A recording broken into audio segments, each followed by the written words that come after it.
அருமையான ஒரு தருணம் இது எனக்கு. வெகுபாரதி என்ன சொன்ன மாதிரி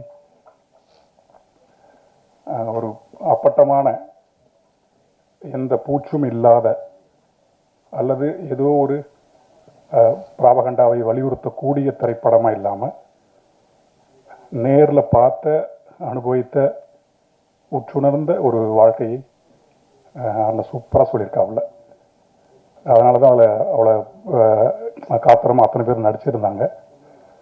அதற்காக முதல்ல மீரானுக்கு ரொம்ப நன்றி. ஆமாம், ஒரு எத்னோகிராஃபர்னு சொல்லுவாங்க இல்லையா, ஒரு இன வரவியலாளர். எனக்கு அண்ணா அப்படி தான் தெரிகிறார். இந்த திரைப்படம் முழுக்க பார்த்துட்டு ஒரு ஒரு இனத்தினுடைய அத்தனை கூறுகளையுமே திரைக்கதையின் வாயிலாக ரொம்ப தெளிவாக காட்சிப்படுத்தியிருக்கார் அண்ணன். இந்த படத்தில் முழுக்க முழுக்க பேசணுன்னா அவரை பற்றி தான் நான் பேசணும்னு நினைக்கிறேன். எல்லாருமே சொல்கிறது போல் நிறைய ஆண்டுகளில் இந்த மாதிரி படம் வந்ததே இல்லை. ஏன்னா இவன் நான் சொன்ன மாதிரி அதற்கான வாய்ப்புகள் கதவுகள் இங்கே திறக்கவே இல்லை. இந்த படம் திறந்ததுக்கான ஒரே ஒரு காரணம் இன்றைக்கு அது தேவையாக இருக்குங்கிறது தான். அந்த தேவையை உணர்ந்து தான் இந்த திரைக்கதை அண்ணன் எழுதியிருக்காரு. மற்றபடி நன்றி நான் சொல்லணும் அப்படின்னா, இப்படி ஒரு திரைக்கதையை உள்வாங்கி கொண்டு கைதட்டி அழுது மகிழ்ந்து இன்னும் இருக்கக்கூடிய அத்தனை பேருக்குமே இந்த திரைப்படத்தை பாருங்க அப்படின்னு ஆற்றுப்படுத்தக்கூடிய அத்தனை நல்லுள்ளங்களுக்கும் இந்நேரத்தில் நன்றி சொல்லிக்கிறேன். ஒரு மாதிரி வன்முறையை நோக்கி எதற்காக நாம் வன்முறை செய்கிறோம்னே தெரியாமல் வன்முறை செஞ்சுக்கிட்டு வன்முறை நம்முடைய இயல்பாக மாறிக்கொண்டிருக்கக்கூடிய வன்முறையை கொண்டாடக்கூடிய அதன் மூலமாக பேரின்பம் அடையக்கூடிய ஒரு காலகட்டத்தில் நாம் இருக்கோம். இப்படியான ஒரு காலகட்டத்தில் நிறுத்தி நிதானமாக இந்த வாழ்க்கையை வாழணும் அப்படின்னு சொல்லக்கூடிய ஒரு ஆகச்சிறந்த அறிவுரையாக அந்த படத்தை நான் பார்க்குறேன். ஒருத்தர் இயக்குன கொஞ்சம் பேர் நடித்த அப்படின்னு நான் பார்க்கல. இதில் அந்த வல்லோனின்னு வரக்கூடிய பாட்டு, அண்ணா எழுதின பாட்டு எனக்கு ஒரு மாதிரி படபடப்பாக இருக்குது. ஏன்னா எனக்கு அன்பாக இருக்கணும்னு நினச்சாவே படபடப்பாக இருக்குது. அந்த அளவுக்கு ஒரே இறைச்சலாக இருக்குது. ஊர் பக்கம் போனால் அமைதியாக இருக்கலன்னா ஊர் பக்கமும் இறைச்சலாக தான் இருக்குது. இந்த இறைச்சலுங்கிற நோய் சுற்றி சுற்றி நம்மளை அடிச்சுக்கிட்டே இருக்கு. கலைக்குள்ளேயும் அது இருக்குது. இதுதான் வியாபாரம்னு சொல்லி நம்மளை வந்து ஏமாத்துறாங்க, நாமளும் நம்புகிறோம். அப்படிலாம் இல்லைடா, இந்த மாதிரி படமும் வருது, ஹபீபின்னு ஒரு படம் பண்ணியிருக்கோம், வந்து பாருங்கன்னு சொல்கிறது இருக்கு இல்லையா, இது அவருடைய ஒட்டுமொத்த வாழ்க்கையுமே ஒரு அடமான வச்சு ஒரு கூரிய வாளாக நின்று எடுத்திருக்காருன்னு நான் சொல்லுவேன். ஏன்னா ஒட்டுமொத்த வியாபாரமும் வணிகமும் கசாமுசான்னு போயிட்டு இருக்கிறப்போ நான் இப்படி தான் ஒன்று எடுப்பேன்னு சொல்கிறது இருக்கு இல்லையா, அந்த துணிவுக்கு பின்னாடி தான் நாங்கள் எல்லாமே வரோம். நாங்கள் தனிப்பட்ட முறையில் எதுவும் செஞ்சிட முடியாதுங்க. ஆக அந்த துணிவிற்காக அவர் கூட இருந்த அத்தனை பேருக்குமே இந்த நேரத்தில் என்னுடைய நன்றி. கதையில் உதவி செஞ்ச அத்தனை பேருக்குமே நன்றி. நடிச்சிருந்த அத்தனை பேருக்குமே நன்றி. அவ்வளோதான், வேறு என்ன சொல்கிறேன்னு தெரியல. இந்த அப்போ ஒரு மாதிரி மனம் நிறைவாக இருக்குது. அத்தனை பேருமே இந்த படத்தை பார்க்கணும் அப்படின்னு நான் தயவு செய்து கேட்டுக்கிறேன். இந்த படம் வந்து வசூலையும் எடுக்கணும் அப்படிங்கிறது தான் இங்கே தேவையாக இருக்குது. படம் நல்ல படமாக இருக்குது, ஒரு அருமையான வாழ்க்கையை சொல்லியிருக்கு. அது வசூலையும் ஈட்டும் போது தான் நிறைய முதலீட்டாளர்கள் இங்கே வருவாங்க. இந்த மாதிரியான கதைகள் இங்கே இருக்குது அப்படிங்கிறத நம்புவாங்க. இல்லைனா மீண்டும் அத்தி பூத்தது போல், குறிஞ்சி மலர் வந்தது போல் அங்கொன்று இங்கொன்னா ஹபீபி வந்துட்டு போயிடும். மீண்டும் அதே இறைச்சல், அதே வன்முறையை கொண்டாடக்கூடிய அல்லது நாமும் நாளைக்கு வன்முறையால் நாம் மாறக்கூடிய ஒரு சூழல் காத்துக்கிட்டு இருக்கு. அதற்காகவே நாம் ஹபீபியை பார்ப்போம். ரொம்ப நன்றி. இந்த நேரத்தில் சாம்சியஸ்க்கு அப்புறம் அன்பு நண்பன் மசூர் எழுதியிருக்காரு இந்த படத்தில். அவர் எப்போது எங்கள் அண்ணன் எழுதியிருக்காரு, யுகபாரதி அண்ணா. பாடினவங்களுக்கு அத்தனை பேருக்குமே இந்த நேரத்தில் நன்றி சொல்லிக்கிறேன். நன்றி நன்றி. இப்படி இங்கே வந்து உங்கள் முன்னாடியெல்லாம் நிற்க முடிஞ்சதுலேயே ரொம்ப பெருமையாக சந்தோஷமாக இருக்கு. இது என்னோட ஃபர்ஸ்ட் மூவி. இந்த மூவி பண்ணதுக்கப்புறம் இவ்வளோ ஒரு அப்ரிசியேஷன், இவ்வளோ ஒரு ஆடியன்ஸ் பக்கத்தில் இவ்வளோ ஒரு ரிசீவ் பண்ணுவேன்னு நினைக்கவே இல்லை. இந்த படத்துக்கு ஆக்சுவலி ரொம்ப ரொம்ப ரொம்ப நன்றி. அதுக்கு மீரா சார் தான் தேங்க்யூ சார். இந்த கேரக்டர் எனக்கு கொடுத்ததுக்கும் ரொம்ப நன்றி. நிறைய தியேட்டர் விசிட்டு, நிறைய ஆடியன்ஸை பார்த்தோம். எல்லாருமே 2-3 டைம்ஸ் இந்த படம் பார்த்துருக்கேன்னு சொல்லும்போதே ரொம்ப சந்தோஷம். நிறைய நிறைய ரைட்டப்ஸ் இப்போ எல்லாருமே எழுதுறாங்க, அவ்வளோ பாராட்டுறாங்க. இதுக்கெல்லாம் தெய்வத்துக்கு நன்றி சொல்கிறோம். அப்புறம் உங்களுக்கும் நன்றி சொல்கிறோம். Thank you so much. Thank you all. First of all, thanks press and media for coming here and supporting us. எனக்கு வந்து I feel really happy to be a part of this film. Actually தமிழில் நான் பண்ண first film, I have told this before. So அதுக்கு வந்து இவ்வளோ நாளுக்கு அப்புறம் ரிலீஸ் ஆகுது, அதுக்கு வந்து இவ்வளோ லவ் கிடைக்கிறேன். நாங்கள் அவ்வளோ யோசிக்கல. ஐ நெவர் தாட் இவ்வளோ பேருக்கு இவ்வளோ லவ் எல்லாம் கொடுப்பேன்னு. நான் நிறையா பேர் லைக் ரிவ்யூ சொன்னேன், எல்லாருக்குமே பிடிச்சிருக்கு. Family, friends, even I saw the film. So I feel really happy. I want to thank our director for giving me such an opportunity and for this film. So once again, thank you all for coming here. Thank you. இந்த படத்தில் சவுண்டை பொறுத்த வரைக்கும் full credit வந்து டைரக்டருக்கு தான் போய் சேரும். ஏன்னா அதில் டப்பிங்லேருந்து அதோட தெரி சவுண்டு வந்து எங்கெல்லாம் வரணும், எந்த அளவுக்கு கேட்கணும், எவ்வளோ டிஸ்டன்ஸில் இருக்கணும். ஃபஸ்ட்டு நீங்கள் அந்த 80sலாம் பார்த்தீங்கன்னா அந்த வீடு ஃபுல்லாகவே தறி சவுண்டாகவே இருக்கும். அவரோட டெத்து, அந்த கேரக்டரோட டெத் முன்னாடி கூட அந்த தறி சவுண்டுக்கு இம்பார்ட்டன்ஸ் இருக்கும். அதே மாதிரி டயலாக்ஸு, சில டயலாக்ஸ் எனக்கு புரியலன்னா அவர்கிட்ட கேட்பேன், இதுக்கு மீனிங் என்ன அப்படின்னு கேட்பேன். எனக்கு வந்த விஷுவல் வந்து கீழே அந்த சப்டைட்டில் இருக்காது. அப்போ நான் டேரக்டர்கிட்ட கேட்டு அதோட மீனிங் என்னன்னு கேட்டு தெரிஞ்சுப்பேன். அப்புறம் அதோட சூழல் இருக்குங்கள, 80s சூழலை வந்து எப்படியெல்லாம் நம்ம கொண்டு வர முடியும். சில சாங்ஸ் வந்து அந்த பழைய சாங்ஸ்லேருந்து கொண்டு வந்து அதை வச்சா அதோட மூடை நம்ம கிரியேட் பண்ண முடியும்னு பார்க்குறோம். சில சாங்ஸ் எங்களால் வந்து ரைட்ஸ் இஷ்யூனால் யூஸ் பண்ண முடியாமல் போச்சு. இன்னும் அந்த சாங்ஸும் யூஸ் பண்ணியிருந்தால் பெட்டராக இருந்திருக்கும். ஸோ இந்த படத்தை பொறுத்திருக்கும் கிளைமேக்ஸில் வந்து ஹீரோயினை பார்க்குற இடம் வந்து ஃபுல் டெட் சைலண்ட்டாக வச்சுருப்போம். அது முழுக்கவே அந்த கேரக்டர்ஸ் அதோட ஃபீல் ஆகணும். அவங்க அங்கே இருக்கிற லொக்கேஷன் இதே அவங்க இல்லை, அவங்க மறந்து அவங்க பார்த்துட்டு இருக்காங்க அப்படின்னு ஒரு மூடை வந்து அப்படி ஒரு விஷயம் கிரியேட் பண்ணோம். இதுக்கு ஃபுல் சப்போர்ட்டாகவும் சாம் சிஎஸோட பேக்ரவுண்ட் மியூசிக்கும் சாங்ஸ் இருந்துச்சு. ஸோ எல்லாருக்கும் நன்றி. தேங்க்யூ. எல்லாருக்கும் வணக்கம். ரொம்ப நன்றிங்கண்ணா. ஒரு சிறந்த தருணம். என் கூட நடித்தவங்க எல்லாருக்கும் நன்றி. பெரிய பழக்கம் இந்த மேடையில் பேசி, அதனால் இந்த வாய்ப்பு கொடுத்ததுக்கு ரொம்ப நன்றி தெரிவிச்சுக்கிறேன். வணக்கம். ஹபீபி அப்படிங்கிற ஒரு படம் வந்து சார் எனக்கு கொடுக்கும்போது இந்த ரோல் இவ்வளோ பெரிய ரோலாக இருக்கும் அப்படின்னு சொல்லி நான் எதிர்பார்க்கல. பேச வார்த்தை வரல, ரொம்ப தடுமாறுது. எனக்கும் இது முதல் மேடை. நன்றியை தவிர வேறு எதுவும் சொல்கிறதுக்கு இல்லை. ரொம்ப நன்றி sir. Thank you. Thank you so much first of all for Meera Kathiravan. எனக்கு இந்த ஒரு ரோல் கொடுத்ததுக்கு நான் அந்த ரோலை ஜஸ்டிஃபை பண்ணியிருக்கேன் அப்படின்னு நினைக்கிறேன். And thank you so much for all the media and people யாரெல்லாம் இந்த மூவியை வந்து அடுத்துக்கு கொண்டு போனாங்களோ எல்லாருக்கும் எங்களோட டீம் சார்பாக மனமார்ந்த நன்றி. இந்த ரோல் வந்து எந்த அளவுக்கு நான் ஃபஸ்ட்டு பண்ணும்போது ரொம்ப ஸ்ட்ரிக்டான ma'am, because this is not my true shade. அது ஒரு சின்ன ஹெசிடேஷன் இருந்தது. ஆனால் அதை எல்லாருமே வந்து ரொம்ப நல்லா ரிசீவ் பண்ணிட்டு என்னோடய ஃபாலோவர்ஸ் எல்லாருமே வந்து, நான் ஒரு YouTuber, so I teach English online. So என்னோடய ஃபாலோவர்ஸ் எல்லாருமே கீழே வந்து அந்த மூவி பார்த்துட்டு, மேம் நான் இந்த மூவி பார்த்தேன், என்னை ரெகக்னைஸ் பண்ணிவிட்டு கீழே வந்து அட்ரஸ் பண்ணும்போது நீங்கள் ரொம்ப நல்லா ஆக்ட் பண்ணியிருக்கிறீங்க, அந்த முஸ்லீம் கேரக்டர் உங்களுக்கு அப்படியே பொருந்தது, முஸ்லீம் பொண்ணு மாதிரியே இருந்தீங்க, இந்த மாதிரி நிறைய அப்ரிஷியேஷன் வந்தது. அப்புறம் வந்து சொன்னாங்க, என்ன மேம் இப்படி பண்ணிட்டீங்க, அந்த பையனுடைய உங்கள் பொண்ணை நீங்கள் சேர்த்து வச்சிருக்கலாம். இந்த மாதிரி இன்னுமே அவங்க வந்து அந்த கேரக்டர்லேயே இருக்கிறாங்க, அந்த ரோல்லேயே இருக்கிறாங்க, அந்த ஸ்டோரியை விட்டு அவங்க வெளியில் வரல அப்படின்றத இந்த மாதிரி காமெண்ட்ஸ் எல்லாம் பார்க்கும்போது தெரிஞ்சது. ரொம்ப ஹாப்பியாக இருந்தது. And thank you so much. எல்லாரும் நீங்கள் வந்து பார்க்குறதோட நிறுத்தாமல் இன்னும் நிறைய பேருக்கு கொண்டு சேர்க்கணும். உங்களோட ஃப்ரெண்ட்ஸ் அண்ட் ஃபேமிலிக்கு கண்டிப்பாக இதை ஷேர் பண்ணுங்கள். தேங்க்யூ. இந்த படத்தில் நடிக்கும் போது எனக்கு கொஞ்சம் பயமாக தான் இருந்துச்சு. ஆனால் கொஞ்சம் போகும்போது கொஞ்சம் எனக்கு பழகிடுச்சு. டைரக்டர் சாருக்கு நான் தேங்க்ஸ் சொல்லிக்கிறேன். அப்புறம் கஸ்தூரி ராஜா சாருக்கு தேங்க்ஸ் சொல்லிக்கிறேன்.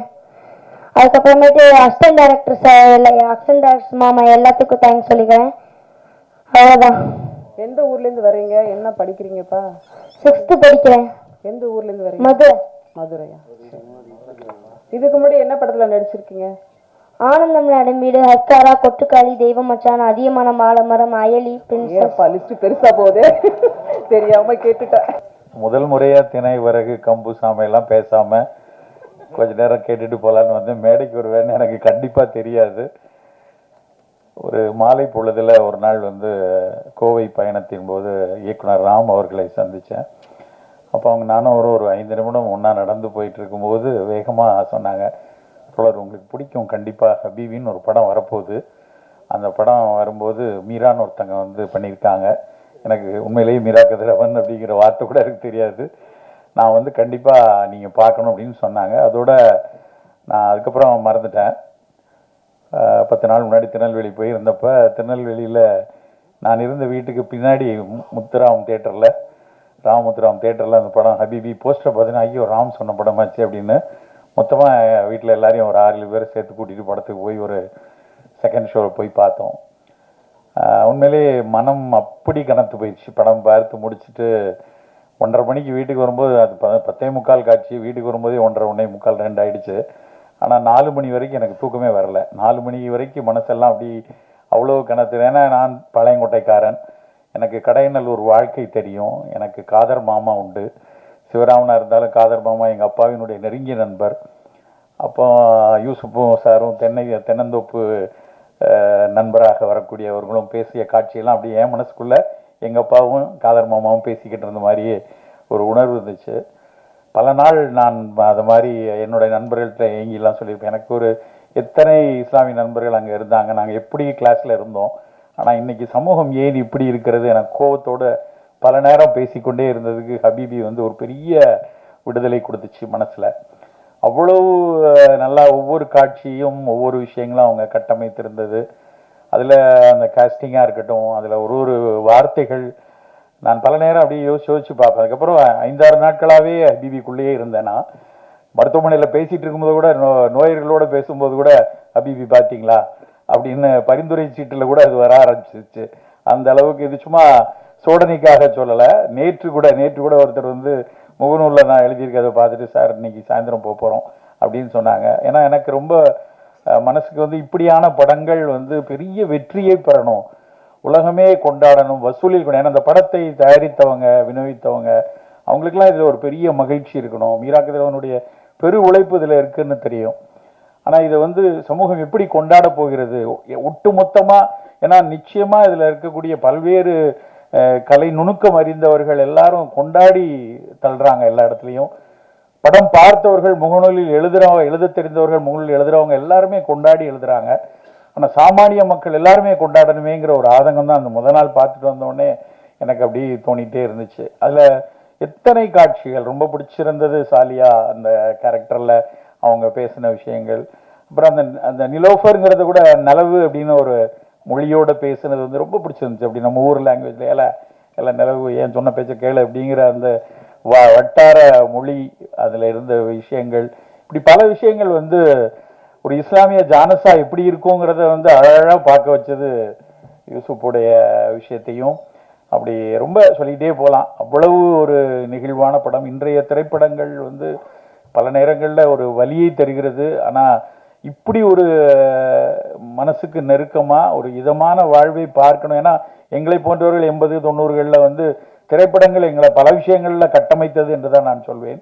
காதலிச்சதுக்காக இருக்கட்டும், இல்லைன்னா வாழ்வில் நட்பு, பல்வேறு விஷயங்களில் சினிமா எங்களுக்கு நிறைய விஷயங்களை கொடுத்துருக்கு.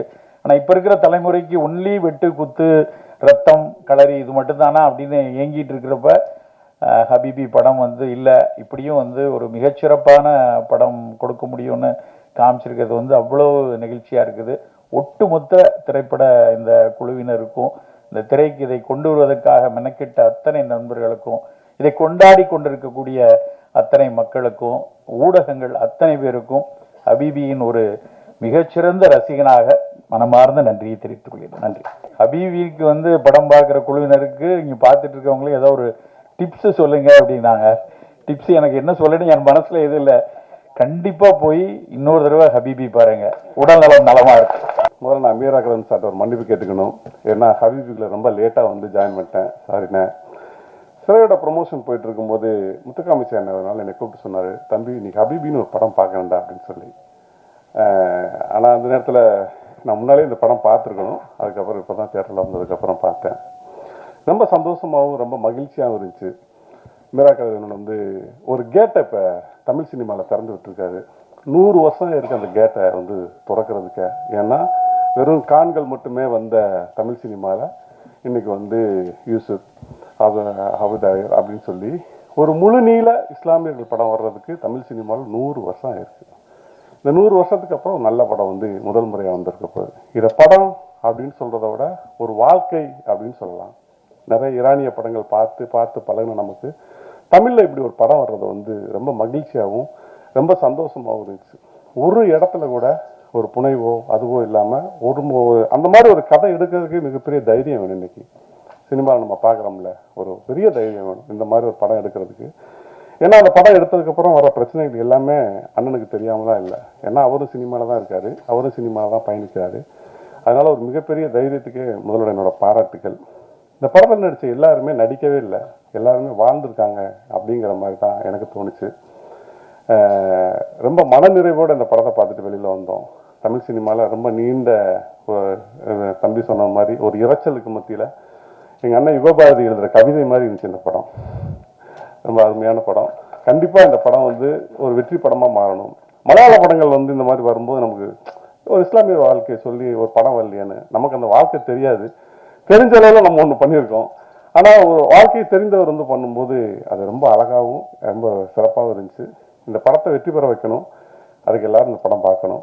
நன்றி, வணக்கம். காலையிலேருந்து சட்டசபை லைவ் பார்த்து ஒரு 4-5 பாலகிருஷ்ணா படத்தை ஒரே நேரத்தில் பார்த்த மாதிரி ஹேங் ஓவரில் இருந்தேன். இந்த ஒரு அமைதியான ஹபீபிங்கிற ஒரு அற்புதமான நிகழ்வுக்கு அழைத்து அந்த ஹேங் ஓவரை போக்குனதுக்கு முதல்ல நன்றி. மீரா வந்து எனக்கு பல வருடங்களுக்கு முன்பு பழக்கம். மீரா வந்து எனக்கு எப்படி தெரியும்னா, அடூர் கோபாலகிருஷ்ணனையும் அரவிந்தனையும் பத்மராஜனையும் தோப்பில் பாசிலையும் பேசி கொண்டிருக்கக்கூடிய ஒரு அபூர்வமான சினிமா நண்பனாகத்தான் மீரா வந்து எனக்கு அறிமுகமானார். அவருடைய பேச்சுக்கும் சினிமாவுக்கு நான் அப்படி பேச ஆரம்பித்த பல தோழர்கள் வந்து அவங்களுடைய பேச்சுக்கும் வேலைக்கும் மிகப்பெரிய இடைவெளியை பிற்காலத்தில் நான் உணர்ந்தேன். ஆனால் அன்றைக்கு என்னிடம் பேசிக்கொண்டிருந்த அதே மீராவை இன்று வரைக்கும் நான் அந்த சினிமா துறையில் பார்த்து கொண்டிருப்பதுங்கிறது பெரிய விஷயம். அதை வந்து தன்னுடைய படைப்புகளின் மூலமாக தொடர்ந்து மீரா செய்து கொண்டே இருக்கிறார். ஏன்னா அவருடைய படங்கள் வந்து இதற்கு முந்தைய படங்கள் கமர்ஷியலாக பெருசாக போலனாலும் அவள் பெயர் தமிழரசி வந்து ஒரு முக்கியமான படம் தமிழில். அது அந்த ஸ்பேஸில் பாவை கூத்து பின்புலத்தில் சொல்லப்பட்ட ரொம்ப முக்கியமான கதை, அது முழுமையடையாமல் போயிடுச்சு. அதே மாதிரி தான் 2வது படமும். அப்படி வந்து தொடர்ந்து அவர் வந்து ஒரு நல்ல சினிமாவுக்கும் வியாபாரத்துக்கும் இடையில கடந்து போராடிட்டே இருக்கிறத வந்து நானும் யுகபாரதி நானும் பார்த்துக்கிட்டே இருப்போம். அந்த அவஸ்தையை வந்து பார்த்துக்கிட்டே இருக்கும்போது, ஏன்னா அந்த அவஸ்தையை நாங்களும் அனுபவித்திருக்கிறோம். அதில் கண்டிப்பா மீரா என்னைக்காவது ஒரு முழுமையான வெற்றி அடைவார் அப்படிங்கிற எதிர்பார்ப்பை ஹபீபி பூர்த்தி செய்திருக்கிறது. அதற்காக வந்து உங்கள் எல்லோருக்கும் மீராவின் சார்பாக நன்றி. ஏன்னா இந்த படம் வந்து வந்த பிறகு நான் இந்த ஹபீபி பார்த்துட்டு யுகபாரதி எனக்கு ஃபோன் பண்ணி பேசினேன்.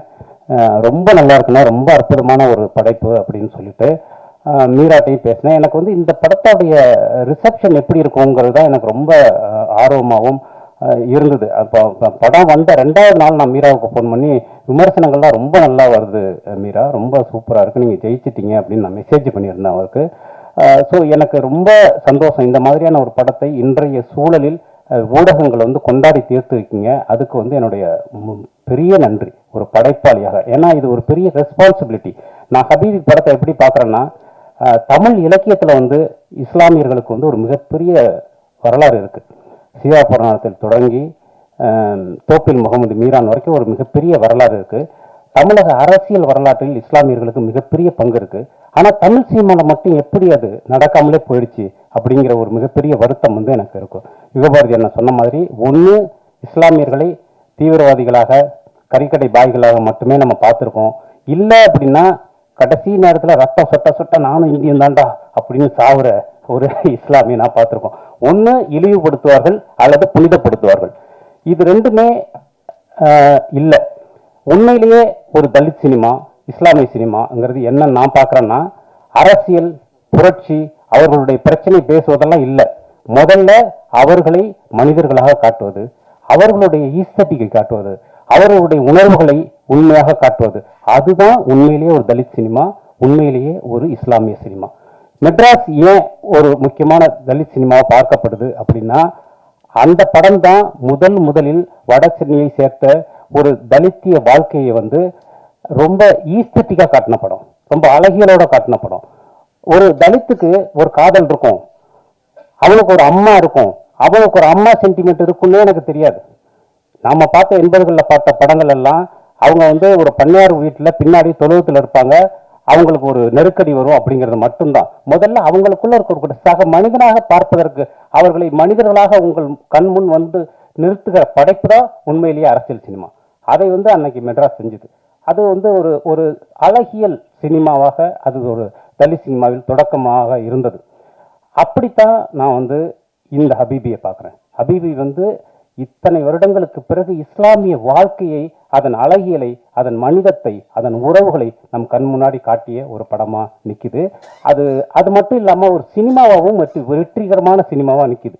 எனக்கு ரொம்ப முக்கியமாக இதோடைய வெற்றியை கொண்டாட வேணும்னு நினைக்கிறது என்னன்னா, இன்னைக்கு இந்த மாதிரியான ஒரு படத்தை எடுத்துட்டு போய் தயாரிப்பாளர்கிட்ட சொல்லி நம்ம எடுத்துட்டு வந்து திரையில கொண்டு வந்து வியாபாரத்துக்கு கொண்டு வரதுங்கிறது மிகப்பெரிய நெருக்கடியா இருக்கு. சுரேஷ் கமாச்சி தோழர் இங்க இருக்காரு. இன்னைக்கு வந்து நீங்க படம் ஒரு கதை சொல்ல போனா தயாரிப்பாளர்கள் நம்மளை எப்படி அணுகிறாங்கிறது முக்கியமான விஷயம். 20 நிமிஷத்துக்கு ஒரு தடவை ரீல்ஸ் மூமெண்ட் வேணும் அப்படிங்கிறது தான் இன்னைக்கு இருக்கக்கூடிய ஒரு கோரிக்கையா இருக்கு. அது என்னடா ரீல்ஸ் மூமெண்ட் எனக்கு தெரியவே இல்லை. ஆனா எல்லா சினிமாலையும் ஒரு 10 ரீல்ஸ் மூமெண்ட் வேணுங்கிறது இன்னைக்கு ஒரு முக்கியமான ஒரு விஷயமா இருக்கும். இந்த மாதிரியான சினிமாவில் எங்க போய் ரீல்ஸ் மூமெண்ட் வைப்போம்? பட் நம்முடைய வாழ்க்கையை ஏராளமான ரீல்ஸ் மூமெண்ட்டுகள் இருக்கு. அப்படி ஒரு உண்மையான இலக்கியத்தை தமிழ் சினிமாவுக்கு கொண்டு வர்றதுங்கிறது இருக்கு இல்லையா, இதோடைய வெற்றி வந்து இன்னைய சூழலில் ரொம்ப முக்கியமான விஷயமா பார்க்குறேன். கார்த்திக் நேதா சொன்னது மாதிரி இவ்வளவு இரைச்சல்களுக்கு நடுவில் இந்த படம் வந்து ஜெயித்திருக்கிறது அப்படிங்கிறது ஒரு மிகப்பெரிய நம்பிக்கையாக நான் பார்க்கிறேன். சிறை படத்தில் ஒரு காட்சி வரும், தமிழ் தோழர் எழுதின அந்த படத்தில். அந்த காட்சி வந்து இஸ்லாமியர்களை ஒரு பொது சமூகம் எப்படி பார்க்கிறது, எப்படி பார்க்கக்கூடாது அப்படிங்கிறது தான் அந்த ஒரு காட்சி. இந்த படம் எப்படி பார்க்கணும் அப்படிங்கிறத சொல்லுது ஹபீபி. அதுதான் வந்து இந்த படத்தின் மிக முக்கியமான வெற்றியாக நான் நினைக்கிறேன். இந்த படம் தமிழ் தோழர் சொன்ன மாதிரி ஒரு 100 வருடங்களுக்கு பிறகு ஒரு திறப்பை ஏற்படுத்தி இருக்கிறது. இந்த திறப்பிலிருந்து நிறைய நல்ல சினிமாக்கள், நிறைய சமூக சினிமாக்கள், நிறைய அழகியல் சினிமாக்கள், ஈரான் சினிமாக்கள் மாதிரி இங்கே உருவாகணும். அதற்கென்று ஒரு வியாபாரம் உருவாகணும் நான் நினைக்கிறேன் ஓடிடி தளங்களில். ஏன்னா இந்த மாதிரி படங்கள் இன்றைக்கு உலகம் முழுவதும் கொண்டாடப்படுது. இங்கே தான் அதுக்கான ஒரு வியாபாரமே உருவாகாமல் இருக்குது. ஜாபர் ஃபனாகி வந்து சமீபத்தில் எடுத்த ஒரு படம் வந்து அவ்வளவு பிரமாதமான ஒரு வெற்றியை, உலகம் முழுவதும் கொண்டாடப்படுகிற வெற்றியை அடையுது. இங்கேருந்து ஏன் அந்த மாதிரியான சினிமாவுக்கு ஒரு வியாபார தளம் அமைக்கப்படலைன்னு எனக்கு ரொம்ப வருத்தமாக இருக்குது. ஏன்னா இன்னைக்கு ஓடிடியில் இந்த மாதிரி படங்கள் பார்க்கறதுக்கு ஒரு மிகப்பெரிய மக்கள் கூட்டம் உருவாயிடுச்சு.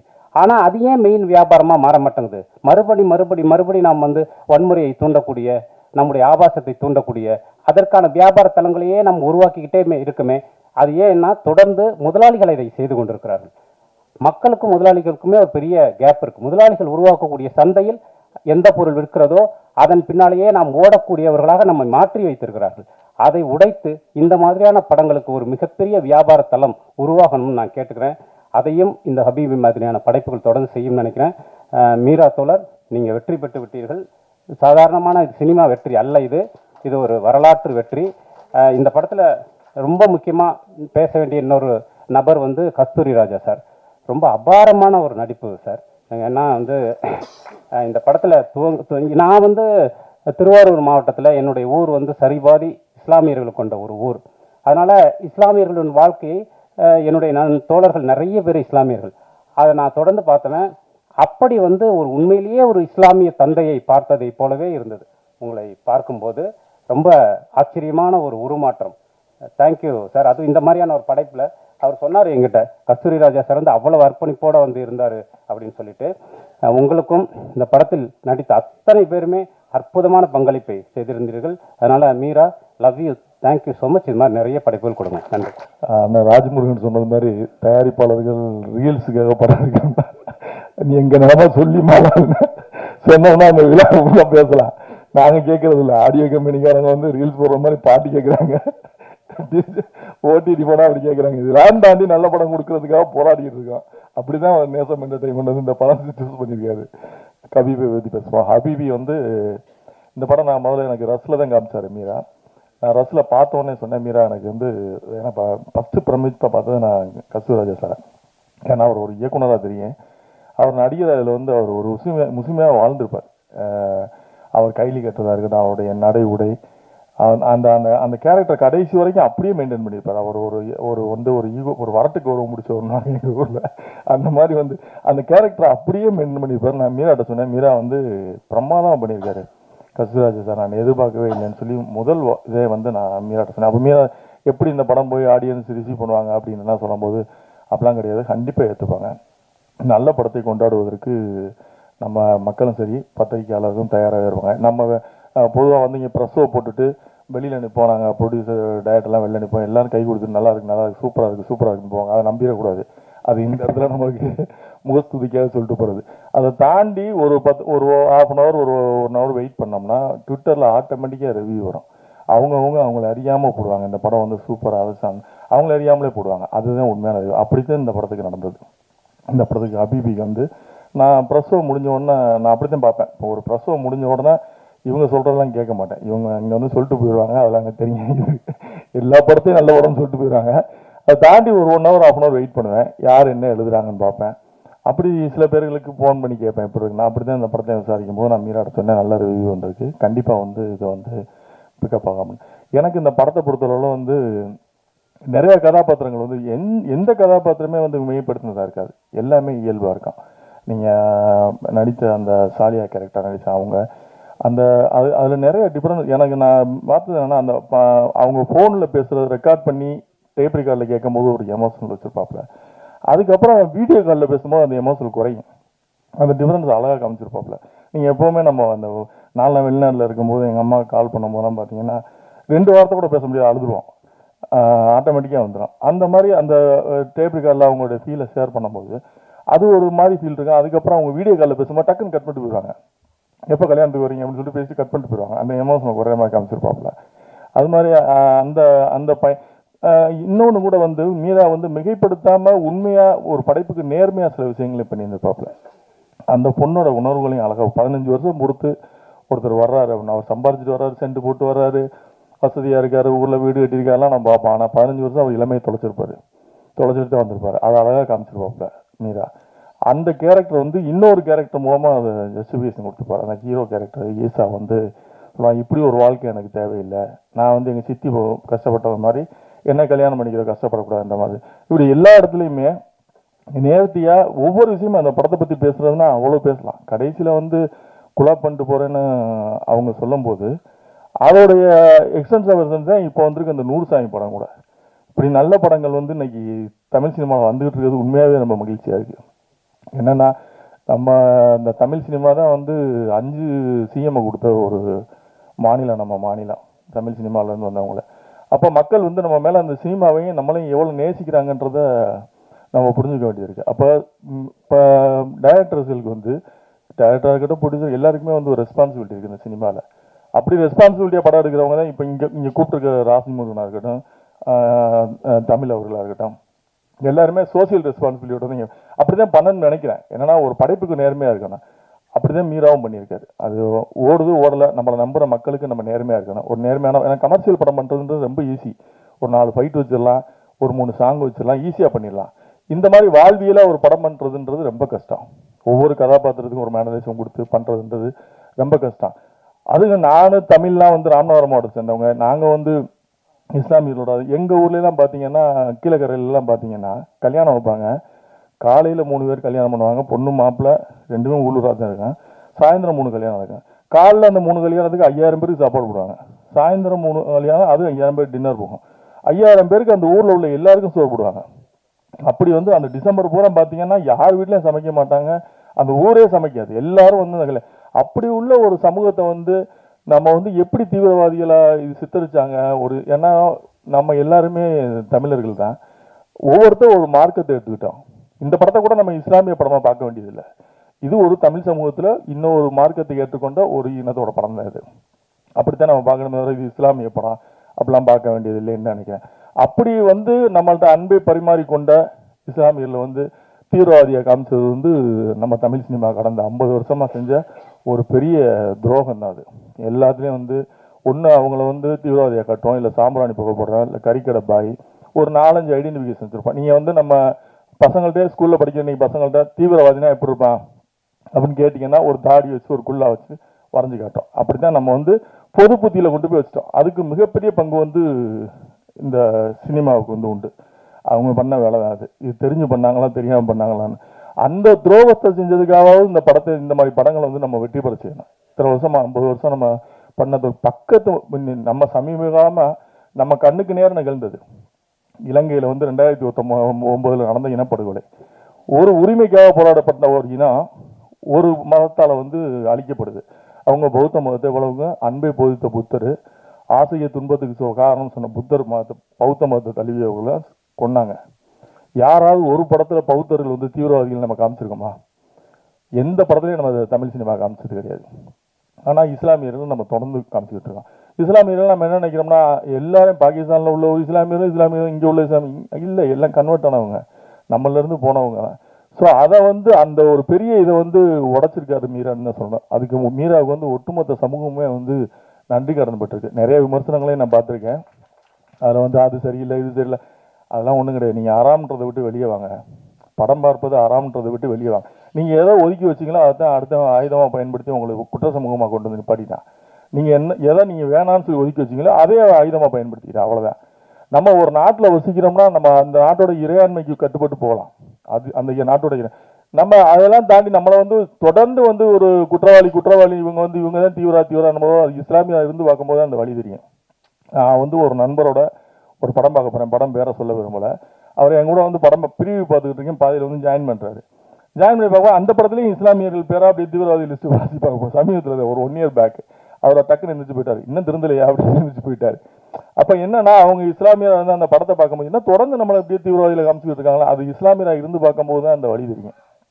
அதை உடைச்சதுக்கு வந்து உண்மையாகவே மீராவுக்கு வந்து நான் உட்பட எல்லாருமே வந்து நன்றி கடன் பட்டிருக்கான். என்னன்னா வந்து அவர்கள் வேறு இல்லை, நம்ம வேற இல்லை, நம்ம எல்லாருமே வந்து ஒரு இனம் சார்ந்தவர்கள். நான் வெளிநாடுகள்லாம் பார்த்துருக்கேன், இஸ்லாம் எங்கள் வழி, இன்பத் தமிழ் எங்கள் மொழின்னு முழக்கம் வைப்பாங்க. அவ்வளோ நம்ம கூட ஒன்றாக இணைந்திருக்கவர்களை வந்து நம்ம வந்து அப்படி பிரித்து பார்க்க வேண்டிய அவசியம் இல்லைன்னு எனக்கு தோணுது. இந்த படம் வந்து நம்மளால் கொண்டாடப்பட்டிருக்கு. பத்திரிகையாளர்கள் நீங்கள் வெகுவாக அந்த படத்துக்கு சப்போர்ட் பண்ணியிருக்கீங்க. நல்ல படங்களை நீங்கள் எப்போதுமே ஆதரிக்கிறீங்க. இந்த படத்துக்கு அப்படி தான் நிறைய ஆர்கானிக்காக வந்து நிறைய சோசியல் மீடியாவில் நிறைய அது ரொம்ப பிடிச்சிருந்தது. நான் சல்லீர்கள் படத்துக்கு அப்படி தான் பார்த்தேன், நிறைய பேர் சோசியல் மீடியாவில் எழுதினாங்க. அது மாதிரி இந்த படத்துக்கு வந்து நம்ம இப்போ ஃபேஸ்புக்கை ஓப்பன் பண்ணால் ட்விட்டர் ஓப்பன் பண்ணால் ஹபீபி தான் வருது, ஹபீபியை பற்றி தான் எழுதுறாங்க. நேற்று கூட பார்த்தேன் புக் மை ஷோவில் வந்து சென்னையில் வந்து 3 தேட்டர் தான் இருந்தது. இன்றைக்கி பார்த்தா கிட்டத்தட்ட ஒரு 20-30 தேட்டர் எக்ஸ்டன் ஆயிருக்கு. ஸோ இது மீராவுக்கு வந்து மிகப்பெரிய வெற்றி படம். மீராவுடைய கனவு நினைவாக இருக்குன்னு சொல்லணும். என்னன்னா வந்து மீரா வந்து இந்த படத்துக்காக எவ்வளோ போராடினாப்லேன்னு நமக்கு தெரியும். இதெல்லாம் தாண்டி நம்ம ரொம்ப பாராட்டப்படக்கூடியவர் வந்து நேசம் என்டர்டெயின்மெண்ட் அந்த இப்ராஹிம். ஏன்னா இப்படி ஒரு கதையை எடுத்துகிட்டு ஒரு 4-5 வருஷமாக வந்து அவர் வெயிட் பண்ணிக்கிட்டு இருக்காரு அப்படின்றதே வந்து அண்ணன் சொன்ன மாதிரி ரீல்ஸுக்கு படம் எடுக்காமல் அவர் அந்த கதையை கேட்டு அவர் ஒத்துக்கிட்டதுக்கு வந்து உண்மையாகவே அவருக்கு நன்றி சொல்லலாம். அதை தாண்டி இந்த படத்தை ரிலீஸ் பண்ணுறதுக்கு ஜிகே கருப்புசாமி அவர் அந்த படம் பார்த்த உடனே இந்த படம் வந்து நான் ரிலீஸ் பண்ணுறேன்னு சொல்லிட்டு ராகுலோட துணையோட இந்த படத்தை ரிலீஸ் பண்ண முன்னது அவருடைய ஏற்கனவே ஒரு படம் பறந்து போன் பண்ணார், அதுவும் வெற்றி படம்.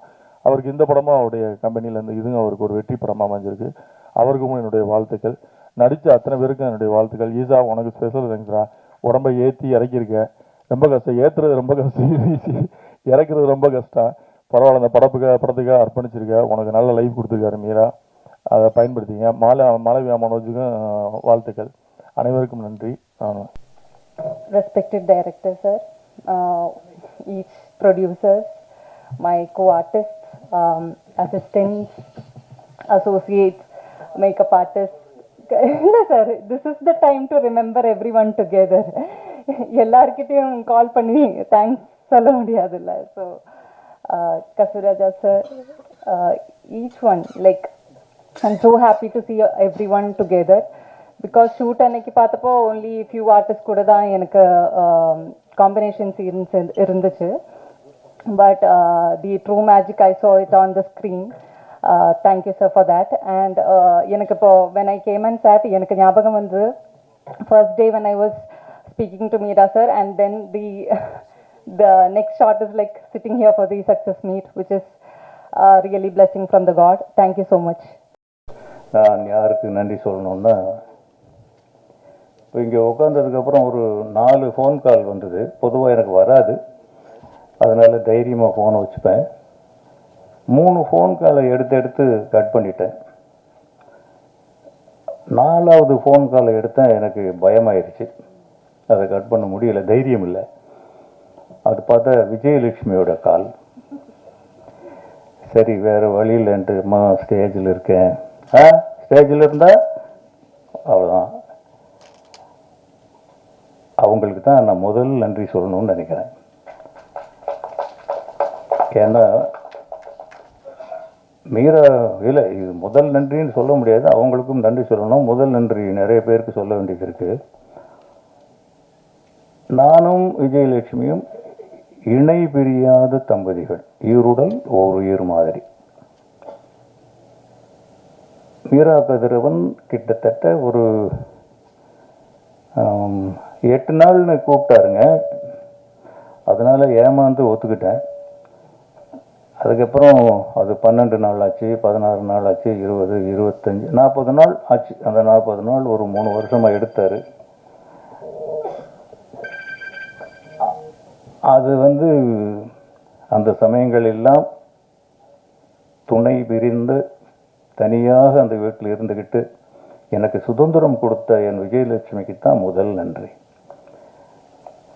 இல்லாட்டி அந்த படத்தில் நான் அவ்வளவு சுதந்திரமாக நடிச்சிருக்க முடியுமா அப்படிங்கிறது ரொம்ப சந்தேகம்.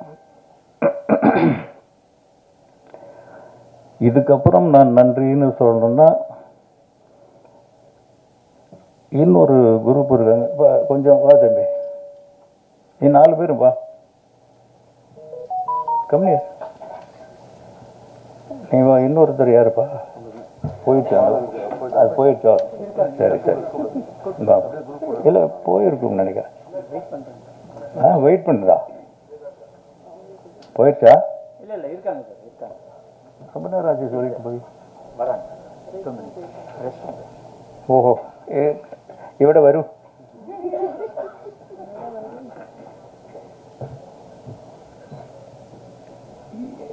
இதில் நன்றி சொல்லணும்னா, இன்னொருத்தன் ஒரு சின்ன பையன் இருந்தான், கீழே போயிட்டானா?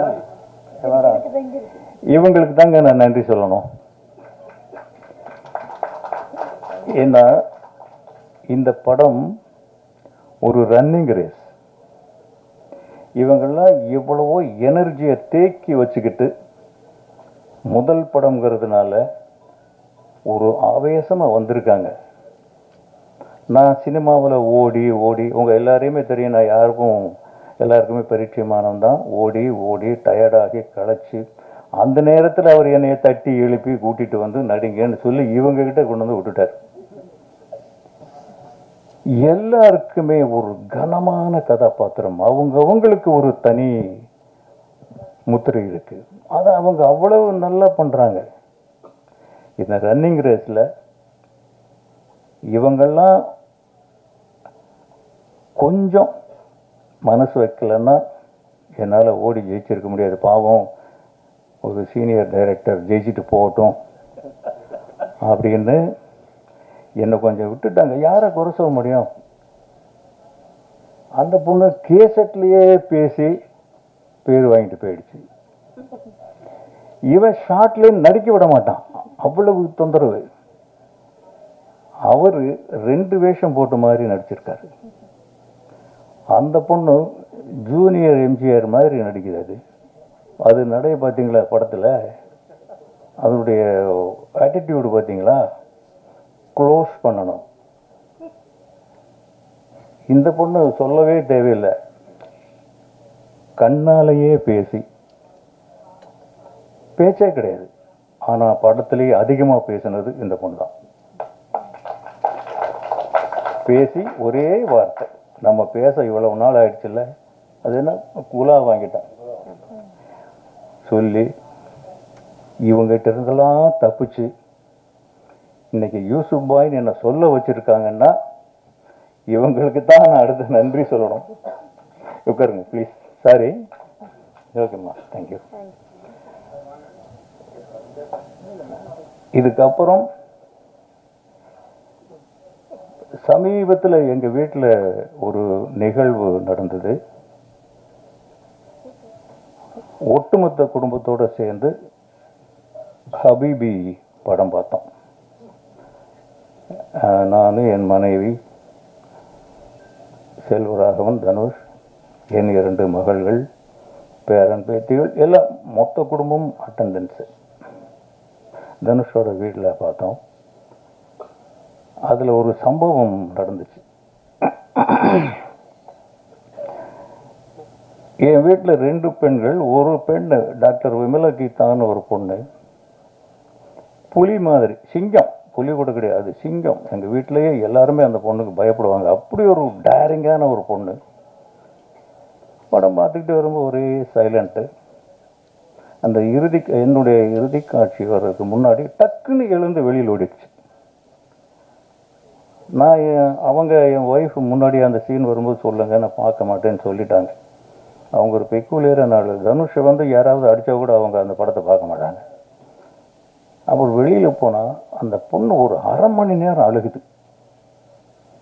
ஏம்மா என்ன அழுகிற? இல்லை டாடி, எதுக்கு இப்படியெல்லாம் போய் நடிக்கிறீங்க? இது எனக்கே ஒரு புது விதமான அனுபவமாக இருக்கு. என்னடா இந்த பொண்ணு அழுகுதே, அது அயன் லேடிங்க, அது அவங்க தான் பவிஷோட அம்மா. அப்படி அழுறாங்க. அதுதான் தியேட்டர் ரிசல்ட். என் பசங்க என்ன சொல்லுவாங்களோ அப்படின்னு கம்முன்னு இருந்தேன். படம் முடிஞ்சது. கம்முன்னு தான் எல்லாரும் இருந்தாங்க. தனுஷ் என்னை மேலே எங்களையும் பார்த்தாரு. என்னப்பா பேசாமல் இருக்க? இல்லைப்பா, சூப்பராக பண்ணியிருக்கீங்க. நான் என்னமோ நினச்சேன். எங்கேயோ அவருக்கு என்ன, நான் ஒரு குழந்தை, எங்கள் வீட்டில் நான் ஒரு குழந்தை தான். அப்பாவை யாரோ ஏமாத்துறாங்க, எங்கெங்கேயோ கூட்டிகிட்டு போகிறாங்க அப்படிங்கிறது தான் அவங்களுடைய கால்குலேஷன். உண்மையும் அதுதான். நான் நிறைய இடத்துல ஏமாந்து போயிடுவேன். அப்படி தான் நீங்கள் ஏமாந்துருவீங்க, ஏதோ ஒன்று பண்ணியிருப்பீங்கன்னு நினச்சேன்ப்பா. கௌரவமான, எனக்கு கௌரவமான ஒரு படத்தில் நீங்கள் நடிச்சிருக்கீங்க.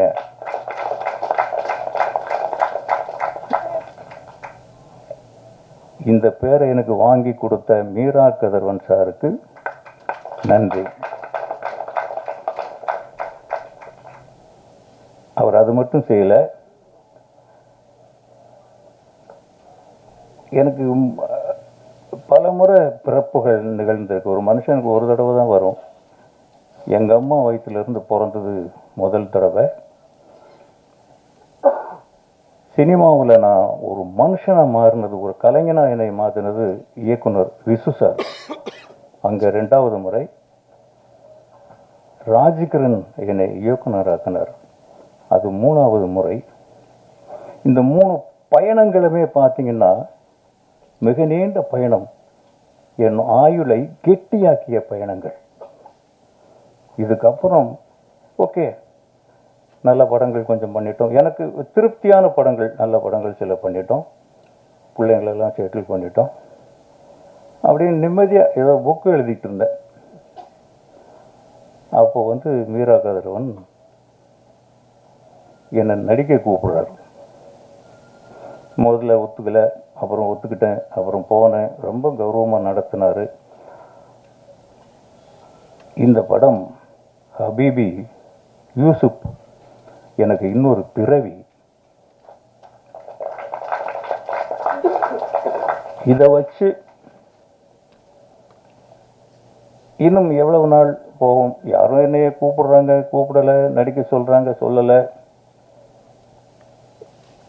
இதோட நடிக்காமல் இருந்தால் கூட எனக்கு ரொம்ப மகிழ்ச்சி. அப்படி ஒரு கதாபாத்திரம் அது. உண்மையிலே நான் நடிக்கவே கிடையாது. அதில் நான் ஒரு குடும்பத் தலைவன், 4 குழந்தைகளுடைய தகப்பன், 10 பேர பிள்ளைங்க எனக்கு. அந்த அனுபவம் தான் எனக்கு அங்கே கை கொடுத்தது. அதை மீறி, அந்த எல்லையை மீறி என் பிள்ளைங்க சொன்னதெல்லாம் அதான் சொன்னாங்க, இல்லைப்பா நீங்கள் என் மாப்பிள்ளை ஒருத்தர் இருக்கார் டாக்டர் கார்த்திக் ஆஞ்சநேயன் அப்படின்ட்டு, ரொம்ப பெரிய ஜீனியஸ் அவர் சொல்றார், பொதுவாக டைரக்டர்கள் நடிக்க வந்தால் கொஞ்சம் ஓவராக நடிச்சிருவாங்க அங்கிள், நீங்கள் எப்படி இப்படி அண்டர் பிளே பண்ணி இப்படி நடிச்சிருக்கீங்க அப்படின்னா எனக்கே அப்போதான் பண்ணுது மீரா கதிரவன் தான். அந்த வரம்புக்குள்ளேயே என் குடும்பத்தில் நான் எப்படி வாழ்கிறனோ அந்த வரம்புக்குள்ளேயே அந்த படத்தில் என்னை வாழ அனுமதிச்சாரு. சில இடங்கள் என்னை திருத்தினாரு. அவருக்கு இந்த இடத்துல ஒரு நன்றி, நான் நன்றி சொல்லணும்னா ரொம்ப பேருக்கு சொல்லணும், அவருக்கு இந்த இடத்துல ஒரு நன்றி. இது எங்கிருந்து இந்த பந்தம் உருவாச்சு? அவருக்கும் எனக்கும் ஒரு இயக்குனர், ஒரு நடிகர் அப்படிங்கிற உறவுக்கு மேலே ஏதோ ஒன்று வளர்ந்துருச்சுன்னு தான் நினைக்கிறேன். ஏன்னா படம் முடிஞ்சிருச்சு, ரிலீஸும் பண்ணிட்டாங்க.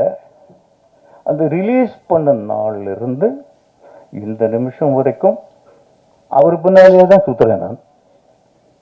இது எப்படி ஒரு டைரக்டர் பின்னால் எப்போ ஏன் நான் சுற்றணும்? எனக்கு அவர் திரும்ப என்னை வச்சு படம் எடுக்கணுங்கிற கட்டாயம், அவருக்கு தேவை இருந்தால் எடுக்கலாம், எனக்கு தேவை இருந்தால் கேட்கலாம், அது வேற. அந்த இதெல்லாம் தாண்டி என்னை கடவுள் வேற ஒரு இடத்துல வச்சுட்டான். இது ஒரு உறவு, அது என்னன்னு தெரியாது. நிஜமா இன்னைக்கு நான் ஒருவேளை என்னையும் அறியாம கொஞ்சம் கொஞ்சமா நான் ஒரு முஸ்லீமா மாறிக்கிட்டனோ அப்படின்னு எனக்கு தோணுது.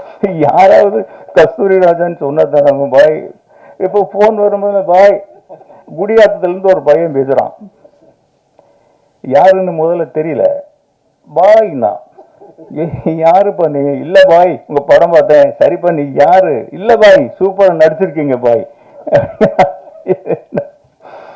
அந்த பேரையே வச்சுக்கலாம் கூட போல தோணுது. ஏன்னா நடிகருக்கு யூசுப் பாய், இயக்குனருக்கு கஸ்தூரி ராஜான்னு 2 பேர்கள் கூட வச்சுக்கலான்னு நினைக்கிறேன். இந்த மாதிரியெல்லாம் ஒரு மாயை, நான் எப்பவுமே மாயைக்கு கட்டுப்படவே மாட்டேன். என் முதல் படம் என் ராசாவின் மனசில், அதில் இன்னொரு சின்ன ஒற்றுமை இருக்கு. அவருடைய படத்துக்கும் என் படத்துக்கும், ஹபீபிக்கும் என் ராசாவின் மனசிலேக்கும். என் ராசாவின் மனசிலே சுத்தமான இந்து படம், அதில் கிராஸ் பண்ணுறது கூட ஒரு பாய் இருக்க மாட்டாங்க. எனக்கு அதுதான் தெரியும். மாயாண்டி இப்படி எலும்பு எடுத்து கடிப்பார் பாருங்க. முதல்ல ராஜ்கரன் சார் வெக்கப்பட்டார், ஐயோ என்னங்க நீங்கள் கேமரா கொண்டு வந்து வாய்க்குள்ளே வைக்கிறீங்க, அசிங்கமாக இருக்குங்க, பார்க்க மாட்டாங்க. இல்லை சார் நீங்கள் பண்ணுங்க நல்லா இருக்கும். அது எங்கள் அப்பாவுடைய ஆட்டிடியூட், அவர் அப்படி தான் எலும்பு கடிப்பார். அதுக்கப்புறம் அந்த மீனா திருந்தினதுக்கப்புறம் எலும்பு அப்படி அள்ளி போட்டு சமைக்கும். ஒரு இந்து படம் அப்படி எடுத்தேன். ஆனால் நம்ம இஸ்லாமியர்கள்னா கசப்பு கடை, கறியில் ஸ்பெஷலிஸ்ட்டு, பிரியாணி, இப்போ கூட அவங்க பிரியாணி தான் அனுப்புகிறாங்க, அது மறுக்க முடியாது. அதில் எந்த இடத்துலையுமே ஒரு மட்டன் சாப்பிட்ற மாதிரி கூட சீன் இல்லை. என்ன ஒற்றுமைங்க எங்கள் 2 பேருக்குள்ள? நான் ஒரு கரடு முரடான படம் ஒன்று எடுக்கிறேன், அவர் ஒரு மல்லிகை பூ மாதிரி ஒரு படம், அது முஸ்லீம் படம் எடுக்கிறார். இதுதான் அவருக்கும் எனக்கும் ஒரு உறவை வளர்த்திருக்குன்னு நான் நினைக்கிறேன். இது நன்றி சொல்ற விழான்னு சொல்லிட்டாங்க. நிறைய பேருக்கு சொல்லணும், நேசம் என்டர்டெயின்மெண்ட், அவங்களும் ப்ரொடியூசர்னு சொல்லுவாங்க அவர். ஆனால் எனக்கு அவர் பியூன் மாதிரி தான். நான் திரும்புகிற இடத்துலலாம் அப்படி சார் அவர் ஃபோனில் பேசும்போது ஒரு குழந்தை மாதிரி. மீரா கதிரவன்கிற இயக்குனருக்கு பின்னாடி இந்த படம் உருவாகிறதுக்கு காரணமாக இருந்த அத்தனை பேருக்கும்,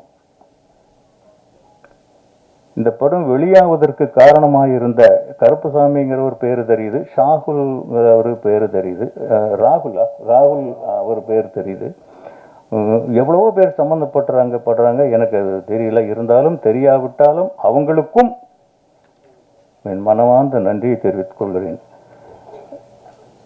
நீங்களாம் ஒரு சாதாரண துண்டு பண்ணல, ஒரு மகத்தான தொண்டு. இந்த படம் நான் ஒரு நூல் எழுதினேன், பாமர இலக்கியம் அப்படின்ட்டு.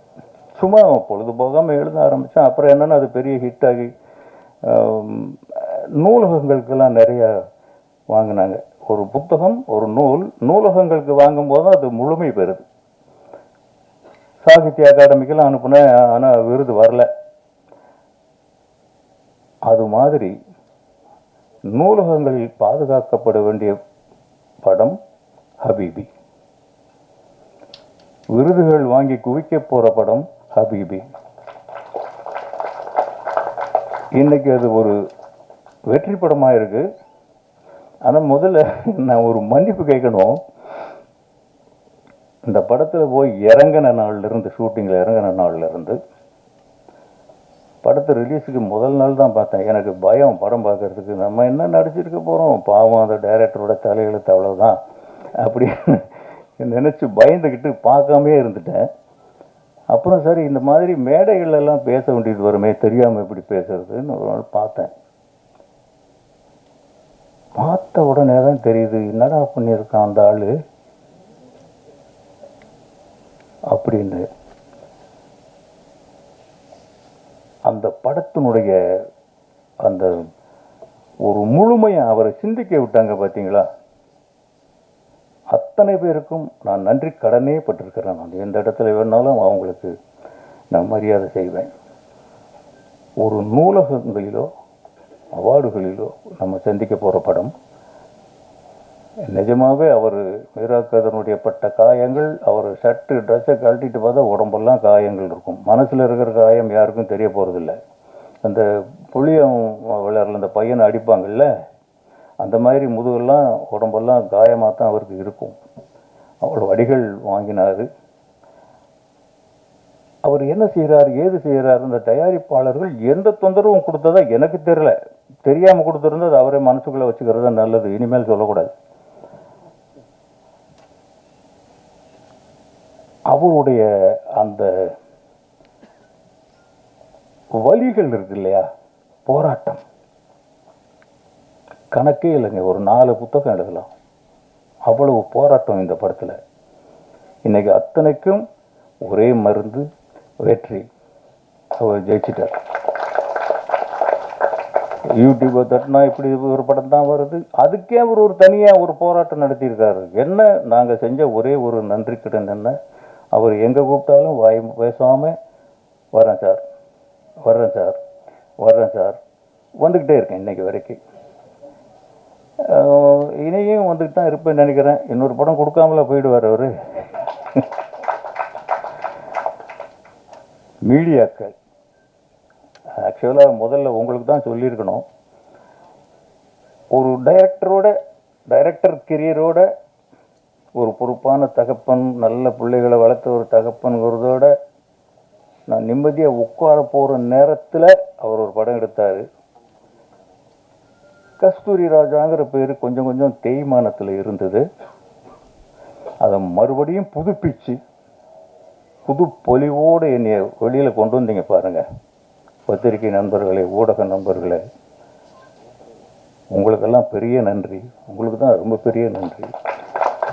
இந்த படத்தினுடைய இவ்வளவு பெரிய வெற்றிக்கும் பெரிய காரணம் நீங்கள் கொடுத்த உந்து சக்தி தான். எந்த இடத்துலையும் ஒரு படத்தை எங்கேயாவது ஒரு படத்தில் இந்த இடத்துல இது நல்லா இல்லை, இந்த சீன் நல்லா இல்லைன்னு ஏதாவது சொல்லுவாங்க. இதில் யாருமே ஒன்றும் சொல்லலை, எந்த மீடியாவும் சொல்லலை. பொதுவாகவே நெகட்டிவாகவே பேசி பேர் வாங்கின ரிப்போர்ட்டர் கூட இதை தப்பாக சொல்லலை. இதுதான் ஒரு அதிசயம். உண்மையிலே எனக்கு கிட்டத்தட்ட 48 வருஷம் சினிமா வாழ்க்கை. முதல் முறை இப்போ தான் இப்படி ஒரு படத்தை பார்க்குறேன் நான். உங்களுக்கெல்லாம் வாழ்நாள் பூரா நன்றி சொல்லணும். ஏற்கனவே உங்களால் தான் நான் வளர்ந்துருக்கோம், என் பிள்ளைங்க வளர்ந்துருக்காங்க, இப்போ பேரன் வளர்ந்துருக்கான். இனியும் எவ்வளோ நாளைக்கு இந்த ஓட்டம் ஓடணுமோ எனக்கு தெரியல. கால்கள் கொஞ்சம் வலிக்குது, உடல் கொஞ்சம் ஓஞ்சிருக்கு. இருந்தால் கூட இந்த சின்ன பிள்ளைகளோட ஓடிட்டுமே, இனி நம்ம ஓட முடியாதா என்ன? ஓடிடுவேன் நான் உங்களுடைய ஆசீர்வாதத்தோட. சுரேஷ் காமாட்சி சார், எனக்கு அவர் யாருன்னு தெரியாது. அப்பப்போ பாரதி ராஜா சாரோட அவருடைய பேர் அடிபடும். பல இடங்கள்ல இந்த படத்துக்கு உயிர் வந்தது. சுரேஷ் காமாட்சி அவர்கள் அவர் சொல்லுவார் என்கிட்ட, ஒரு காதலர்கள் மாதிரி தான் நாங்கள் ரெண்டு இப்போ தான் சரியான பேர் கண்டுபிடிச்சிருக்கேன். அவரும் நானும் காதலர்கள் மாதிரி. டெய்லி நானும் ஃபோன் பண்ணுவேன், அவர் பண்ணுவாரான்னு தெரியாது, நான் தான் பண்ணுவேன். டெய்லி பண்ணி சுரேஷ் காமாட்சி சாருக்கு ஒரு நன்றி சொல்லணும். கருப்பசாமிங்கிற நண்பரை வந்து நம்ம எங்கே சார் சந்தித்தோம், ஏதோ ஒரு ப்ரொஜெக்ஷனில் கமலா தேட்டரில் தான் சந்திச்சு. இன்னும் சின்ன பையனாக இருக்காரு அண்ணா, அவர் செஞ்ச வேலை ரொம்ப பெருசு, அவருக்கு ஒரு நன்றி. ராகுல் சாருக்கு ஒரு நன்றி. ஒரு சின்ன படம் நடக்கிற வழி தெரியாமல் தவந்துக்கிட்டே இருந்த ஒரு படம், இவங்களால எல்லாம் தான் தலை நிமிர்ந்து இன்னைக்கு ஒரு சிங்கம் மாதிரி நிற்குது. இவங்களுக்கெல்லாம் நன்றி சொல்லாமல் நம்ம இருக்க முடியுமா? நன்றி நன்றி நன்றி. ரொம்ப ரொம்ப நெகிழ்வான ஒரு மேடை. ஏன்னா கடலில் எத்தனை புயல்களை சந்தித்தாய், கடலில் எத்தனை திமிங்கலங்களை சந்தித்தாய், கடலில் எத்தனை சூறாவளியை சந்தித்தாய் என்பது முக்கியமில்லை, கப்பலை கரையில் கொண்டு வந்து சேர்த்தாயா என்பதே வரலாறு. நாங்கள் கப்பலை கொண்டு வந்து சேர்த்திருக்கிறோம். கலங்கரை விளக்கமாக நீங்கள் இருந்திருக்கிறீர்கள். உங்கள் மீது கொண்டிருந்த நம்பிக்கை ஒரு ஒளியாக எங்களை வழிநடத்திருக்கிறது. இதுல இந்த டீம்ல இன்னும் ரொம்ப அபரிதமான டேலண்டான நிறைய நண்பர்கள் விடுபட்டிருக்கிறாங்க. உதிரி விஜயகுமார், இஸ்மத் பானு, ரேகா, கொஞ்சம் பேர்கள் விடுபட்டிருந்தாலும் நீங்கள் பின்னாடி மேடையில் வந்து நின்றுக்குங்க கொஞ்ச நேரத்துக்கு. 110 வருடமான அந்த சினிமாவில் இது என்னோட முதல் படமாக இருக்கணும்னு விரும்பினேன். இது எனக்கு இந்த மேடை வந்து பிரசாத் மேடை பழசு, ஆனால் இந்த உணர்வு வந்து புதுசாக இருக்கு வந்து. ஏன்னா என் வாழ்க்கையில் 20 வருஷத்தில் நான் ஒரு நன்றி நவிழல் விழாவை முதல்ல பார்க்குறேன். வந்து என்னுடைய வாழ்க்கையில் என்னோட கைகளை பிடித்து கொண்டு இப்படி ஒரு படம் செய்து விட்டீர்கள் என்று கண்ணீர் மல்க என்னை ஆற தழுவி கொண்டு தேம்பி அழுவும் ரசிகர்களை முதலில் பார்க்கிறேன். உங்களுக்கு என்ன செய்ய வேண்டும் நீங்கள் சொல்லுங்கள், நாங்கள் உங்கள் பின்னால் இருக்கிறோம் என்று ஒரு பெரிய கூட்டம், ஒரு நம்பிக்கை வார்த்தை சொல்லுகிற கூட்டத்தை நான் இப்போது முதலில் பார்க்கிறேன். கஸ்தூரி ராஜா இன்னும் ஒரு பழம்பெரும் அனுபவம் கொண்ட ஒருவர். என்னை குரு என்று சொல்ல எனக்கு கொஞ்சம் கூசத்தான் செய்து கேட்கும்போது, ஆனால் அது எனக்கு முதல் முறையாக இருக்கிறது. நிறைய பேருக்கு நன்றி சொல்லணும். முதல்ல வந்து நான் வந்து சினிமாவை இப்போ யூடியூப்பை பார்த்தா தெரியும், 2 துப்பாக்கி கொடுத்தா என்னை 4 முறை சுற்றுறதுக்கு ஒரு குரூப் தெரிஞ்சுக்கிட்டு இருக்குது, சினிமா ஹராமா இல்லையான்னு. அப்படியான சூழலிலிருந்து நான் சினிமாவுக்கு வருவதற்கு என்னை அனுமதித்த என்னுடைய அம்மா நல்ல மீராள், அம்மாவுடைய பேர் தான் நான் மீரா வச்சிருக்கிறேன். என்னுடைய அம்மா நல்ல மீரா, என்னுடைய தந்தை ஆசிரியர் அப்துல் ஹமீத், என்னுடைய சகோதரர்கள் முகமது மைதீன், அபுல் ஹுசைன், நானும் என் தம்பியும் ட்வின்ஸ், என்னோட பேர் அபுல் ஹசன், அவர் அபுல் ஹுசைன். என்னுடைய கடைக்குட்டி தம்பி சையத் அலி பாஷா, என்னுடைய அக்காக்கள் ஜன்னத்து சபுரால், பீமா பேகம். இந்த குடும்பத்துக்கு முதல்க்கு நன்றி. பிறகு சென்னையில் நான் வந்து இன்னைக்கு இந்த இவ்வளவு தூரம் எல்லாரும் சொல்றாங்கல்ல, இந்த போராட்டத்துக்கு ரொம்ப பலமா இருந்தது என்னுடைய மனைவி ஜென்னி மார்க்ஸ், என்னுடைய மகள் ஹயா மரியம். மேடைக்கு வாங்க. ஜென்னி மார்க்ஸ் அவங்க வந்து நாங்கள் ஒரு கம்யூனிஸ்ட் குடும்பத்தை சேர்ந்தவங்க. ஹயா அவங்களுக்கு இது முதல் மேடை.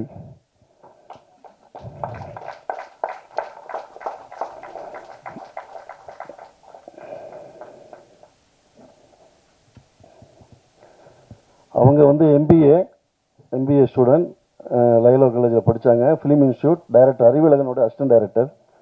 நாங்கள் ஒரு ஃபிலிம் இன்ஸ்டியூட்டில் தான் ஃபிலிம் ஃபெஸ்டிவலில் சந்தித்தோம். என்னுடைய செல்ல மகள் ஹயா மரியம், எங்கள் வீட்டுக்காக ஹயா, அவங்களுக்காக மரியம். இவங்க 2 பேருக்கும் நான் நன்றி சொல்ல கடமைப்பட்டிருக்கிறேன்.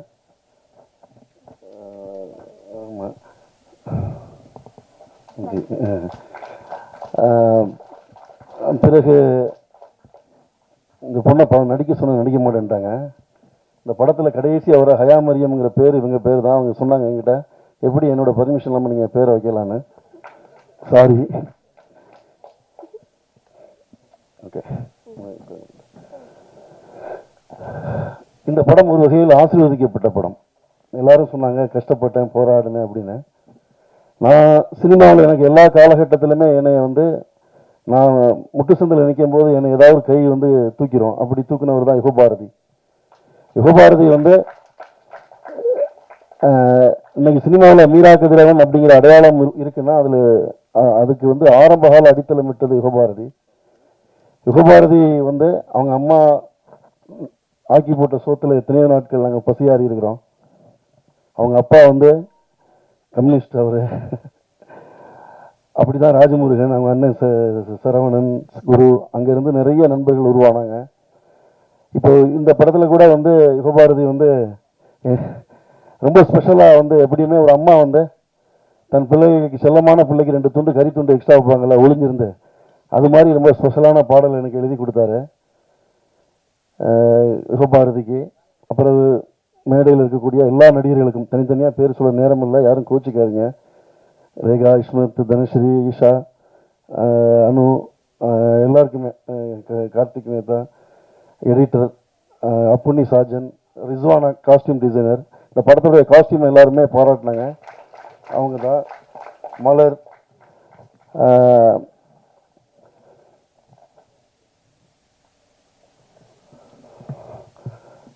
எனக்கு ஒரு பதட்டம் இருந்தது கெஸ்ட் ராஜாரை நடிக்க கூப்பிடும்போது. அப்புறம் ஸ்பாட்டுக்கு வரும்போது பதட்டம் இருந்தது. ஏன்னா அவரை பற்றி என்கிட்ட யாருமே பயங்காட்டிகிட்டே இருந்தாங்க, நீங்கள் வந்து மாட்டிட்டீங்க அவர் வசமா, உங்களை வந்து அவர் வச்சு செய்ய போகிறாரு அப்படின்னு. ஆனால் நாங்கள் தான் அவரை வச்சு செஞ்சோம் 40 நாள். ஏன்னா என்ன பயம்னா, எனக்கு பிடிச்ச டைரக்டர், பிறகு அவங்க குடும்பம் ரொம்ப ஆர்டிஸ்டிக்கான குடும்பம் உண்டு. சினிமாவில் கஷ்டப்பட்டு மேலே வந்த ஒரு குடும்பம். ரொம்ப ரொம்ப ரொம்ப குவாலிட்டியில் வந்து தங்களை வந்து வளர்த்து கொண்ட ஒரு குடும்பம். தனுஷ் சார் ஆகட்டும், செல்வ சார் ஆகட்டும். அப்போ என்னன்னா, நாளைக்கு வந்து நம்ம ஒரு நடிகைக்கு அவரை கூட்டு போய் அவங்க வீட்டில் அவருக்கு ஒரு கெட்ட பேர் வந்துடக்கூடாது. அவருடைய ஒரு டிக்னிட்டி இருக்கு ஒரு கரியரில், அவர் அந்த டிக்னிட்டிக்கும் வந்து நம்ம வந்து லாஸ் பண்ணிடக்கூடாதுன்னு ஒரு பதட்டம் இருந்துகிட்டே இருந்தது. இப்போ தனுஷ் சார் 2 நாளைக்கு முன்னாடி படம் பார்த்துட்டு நான் ரொம்ப பெருமைப்படுறேன்னு சொல்லும்போது அவர் சந்தோஷம் அடைஞ்சதை விட நான் சந்தோஷம் அடைகிறேன். அதான் உண்மை. ஏன்னா நான் மதிக்கக்கூடிய, ஏன்னா தனுஷாருங்கிறது இந்தியாவுடைய ஒரு பெருமை, இந்தியாவுடைய ஒரு சாதனை. இன்னைக்கு ஒரு இன்டர்நேஷனல் ஆக்டர். அவர் ஒரு மிகச்சிறந்த நடிகர். கமலஹாசனுக்கு பிறகு தன்னை உடலாலும் மனதாலும் வருத்தி கொண்டு ஒவ்வொரு படத்துக்கும் புதுசாக நடிக்கக்கூடிய, புதுசாக உழைப்பு போடக்கூடிய ஒருத்தர். சாருடைய நடிப்பை பார்த்து அவர் சொல்றாரு, அவர் மட்டும் இல்லை, அவர் ட்விட்டரில் கூட போட்டிருந்தாரு, எல்லாரும் படிச்சிருப்பீங்க. நடிச்சிருக்கக்கூடிய எல்லா நடிகர்களுக்கும், அபரிதமாக நடிச்சிருக்கக்கூடிய எல்லாருக்குமே வாழ்த்துக்கள்னு போட்டிருந்தார். அதுதான் தனுஷ் சாருடைய பெருந்தன்மை. தனுஷ் சாருக்கும் இந்த மேடையில் நான் நன்றி சொல்லிக்கிறேன். வந்து சார், உங்களுடைய குடும்பத்தார் மேடம் அவங்கெல்லாம் வந்து ஒவ்வொரு முறையும் மேடம்கிட்ட பேசும்போது எங்கள் அம்மாட்ட பேசுகிற மாதிரி இருக்கும். வந்து அவங்க வந்து அவ்வளவு தன்மையாக, அவ்வளவு வந்து கன்சர்னாக பேசுவாங்க. ரொம்ப சந்தோஷப்பட்டு இது அவங்க பேசினாங்க. ரொம்ப நன்றி. நாங்கள் வந்து நாகூர் ஹனீஃபாவுடைய பாடலை வந்து இந்த தலைமுறைக்கு கொண்டு போய் சேர்க்கணுங்கிறதுக்காக நாங்கள் பாடலை எழுதும்போது நான் கூட அந்த பாடலில் சில வரிகளுக்கு தயங்கினேன். யுகபாரதி தான் வந்து இல்லை அது அப்படி தான் இருக்கணும்னு ரொம்ப போல்டாக வந்து சில வரிகளை எழுதினார். ஏன்னா யுகபாரதியை பொறுத்த வரைக்கும் எப்படின்னு கேட்டிங்கன்னா வந்து ஹதீஸுகளை, குரானை, இந்த முனாஜத்துகள், இஸ்லாமிய இலக்கியங்களை ரொம்ப தீவிரமாக படித்த ஒருத்தர். அதனால் அவருக்கு இந்த படத்தில் வந்து நான் கேட்காமலே நிறைய இன்புட்ஸ் தர முடிஞ்சது. அதை வந்து முன்னாள் முதலமைச்சர் மு.க. ஸ்டாலின் அவங்க ரிலீஸ் பண்ணாங்க. அது ரொம்ப எங்கள் படத்துக்கு கிடைச்ச பெருமையாக நினைக்கிறோம். வந்து இந்த நேரத்தில் வந்து மு.க. ஸ்டாலின் மற்றும் திமுகவை சேர்ந்த அத்தனை அமைச்சர்களுக்கும் நன்றி. பிறகு வந்து சுரேஷ் காமாட்சி, அவங்க சுரேஷ் காமாட்சி பிரதர் எப்படின்னா எனக்கு வந்து ரொம்ப நீண்ட நாள் நண்பர். விழித்திரு காலகட்டத்தில் வந்து 2 பேரை என்னால் மறக்கவே முடியாது. நான் ரொம்ப டவுனான ஃபேஸில் இருக்கும்போது, சினிமாவே விட்டு போயிடலாம் அப்படின்னு இருக்கும்போது ஒரு நாள் ஒரு மெசேஜ் வந்தது. காலையில் ஒரு 7:30 மணி இருக்கும். சார், நாங்கள் இருக்கிறோம், நீங்கள் கவலைப்படாதீங்க, உங்களை மாதிரி டைரக்டருங்கெல்லாம் நீங்கள் கஷ்டப்பட மாட்டீங்க, ஜெயிச்சு வந்துடுவீங்க, நாங்கள் இருக்கோம் சார் அப்படின்னு சொல்லி ரொம்ப தைரியம் கொடுத்து ஒரு மெசேஜ் அனுப்பினார் நடிகர் சிவகார்த்திகேயன். நான் எப்போவுமே சிவகார்த்திகேயனை நான் நன்றியோட, சிவகார்த்திகேயன் சாரை நான் எப்போவுமே நன்றியோடு நினச்சி பார்க்குறேன். பிறகு சுரேஷ் காமாட்சி பிரதர். அவருமே அந்த காலகட்டத்தில் என்னை சுற்றி இருந்த பல பேர் போகும்போது ரொம்ப டெய்லி என்னை ஃபோன் பண்ணி எனக்கு ரொம்ப ஆறுதல் சொல்லக்கூட்டு இருந்த ஒரு தயாரிப்பாளர் இல்லை, அவர் நண்பர் தான் எங்களுக்கு. தமிழ் சினிமாவில் ரொம்ப ரசனையான ஒரு தயாரிப்பாளர், கருத்தை சுதந்திரமாக ரொம்ப தைரியமாக பேசக்கூடிய ஒருத்தர். இன்னும் சொல்ல போனால் ஹபீபியில் வந்து நாங்கள் இந்த ரூஹே ரூஹேன்னு ஒரு பாட்டு இன்னைக்கு பெரிய அளவில் ஹிட் ஆகிருக்கு. அந்த பாட்டு இன்னைக்கு வந்திருக்கு, இன்னைக்கு ஆடியன்ஸில் வந்து சேர்ந்துருக்குன்னா அது சுரேஷ் காமாட்சி பிரதர்னால தான் நடந்தது. அவர் தான் அன்னைக்கு வந்து பிரதர் எனக்கு இந்த மாதிரி இந்த பாட்டு படப்பிடிப்புக்கு போகணும், பணம் இல்லைங்கும்போது சினிமாவில் யாருமே செய்ய மாட்டாங்க, உங்கள் அக்கௌண்ட்டை பாருங்கன்னாரு. என் அக்கௌண்ட்டில் 15 லட்ச ரூபா பணம் வந்துருந்தது. அது சுரேஷ் காமாட்சியோட மனம். ஸோ இப்படி பல நேரங்களில் அந்த படம் வந்து சரியானவர்களை தேர்வு செஞ்சுட்டே இருந்தது. அப்புறம் நம்ம நடிகர் இயக்குனர் தமிழ் போயிட்டாருன்னு நினைக்கிறேன். தமிழ் அவங்க டீமுக்கே நாங்கள் ரொம்ப ஸ்பெஷலாக நன்றி சொல்லணும். ஏன்னா ஒரு இஸ்லாமிய சினிமா சாத்தியமா, அது கமர்ஷியலாக ஒர்க் ஆகுமா, இஸ்லாமியர்களுக்காக பேசக்கூடிய ஒரு சினிமா வந்து ஒர்க் ஆகுமாங்கும்போது நாங்கள் ரெடியாகி ரிலீஸ்க்கு பிஸ்னஸ்க்கு ரெடியாக இருக்கும்போது சிறை வந்து ஹிட் ஆகிருந்தது எங்களுக்கு பெரிய நம்பிக்கையாக மாறுச்சு. இன்னைக்கு வந்து ஹபீபி வந்து தியேட்டருக்கு வந்திருக்குன்னா அது சிறை டீமோடைய எஃபோர்ட்டும் அதில் ரொம்ப முக்கியமான ஒரு காரணம். அது தமிழ் அவங்களுக்கும் டைரக்டர் சுரேஷ் ராஜகுமாரிக்கும் ப்ரொடியூசர் லலித் சாருக்கும் அது நடித்த அந்த டீமில் இருந்த எல்லாருக்குமே இந்த நேரத்தில் எங்கள் டீம் நன்றி கடன் பட்டிருக்கிறோம். வந்து கசாலி அண்ணன், சாகுல் சார், மஷூக், மதியெல்லாம் பார்த்தீங்கன்னா ரொம்ப முக்கியமான ராம் சாரோடைய அசிஸ்டண்ட் அவர். ஆக்சுவலி எடிட்டிங்கில் நாங்கள் நிறைய டைம் எடுத்துக்கிட்டோம் அந்த படத்துக்கு. ஏன்னா வந்து ஒரு 45 வருஷ கால வாழ்க்கையை சொல்லணும், ஆனால் டைம் 2 மணி நேரம் 10 நிமிஷத்தில் சொல்லணும். கிட்டத்தட்ட மதி வந்து அவர் வீட்டுக்கே ஒரு 20 நாளைக்கு அப்புறம் தான் போவார். வந்து அவங்க மனைவி தேடி வந்துடுவாங்க எடிட்டிங்க்கு வந்து. ஸோ அந்த மாதிரியான ஒரு திறமையான ஒரு பையன், அவருக்கு ஒரு பெரிய எதிர்காலம் இருக்குது.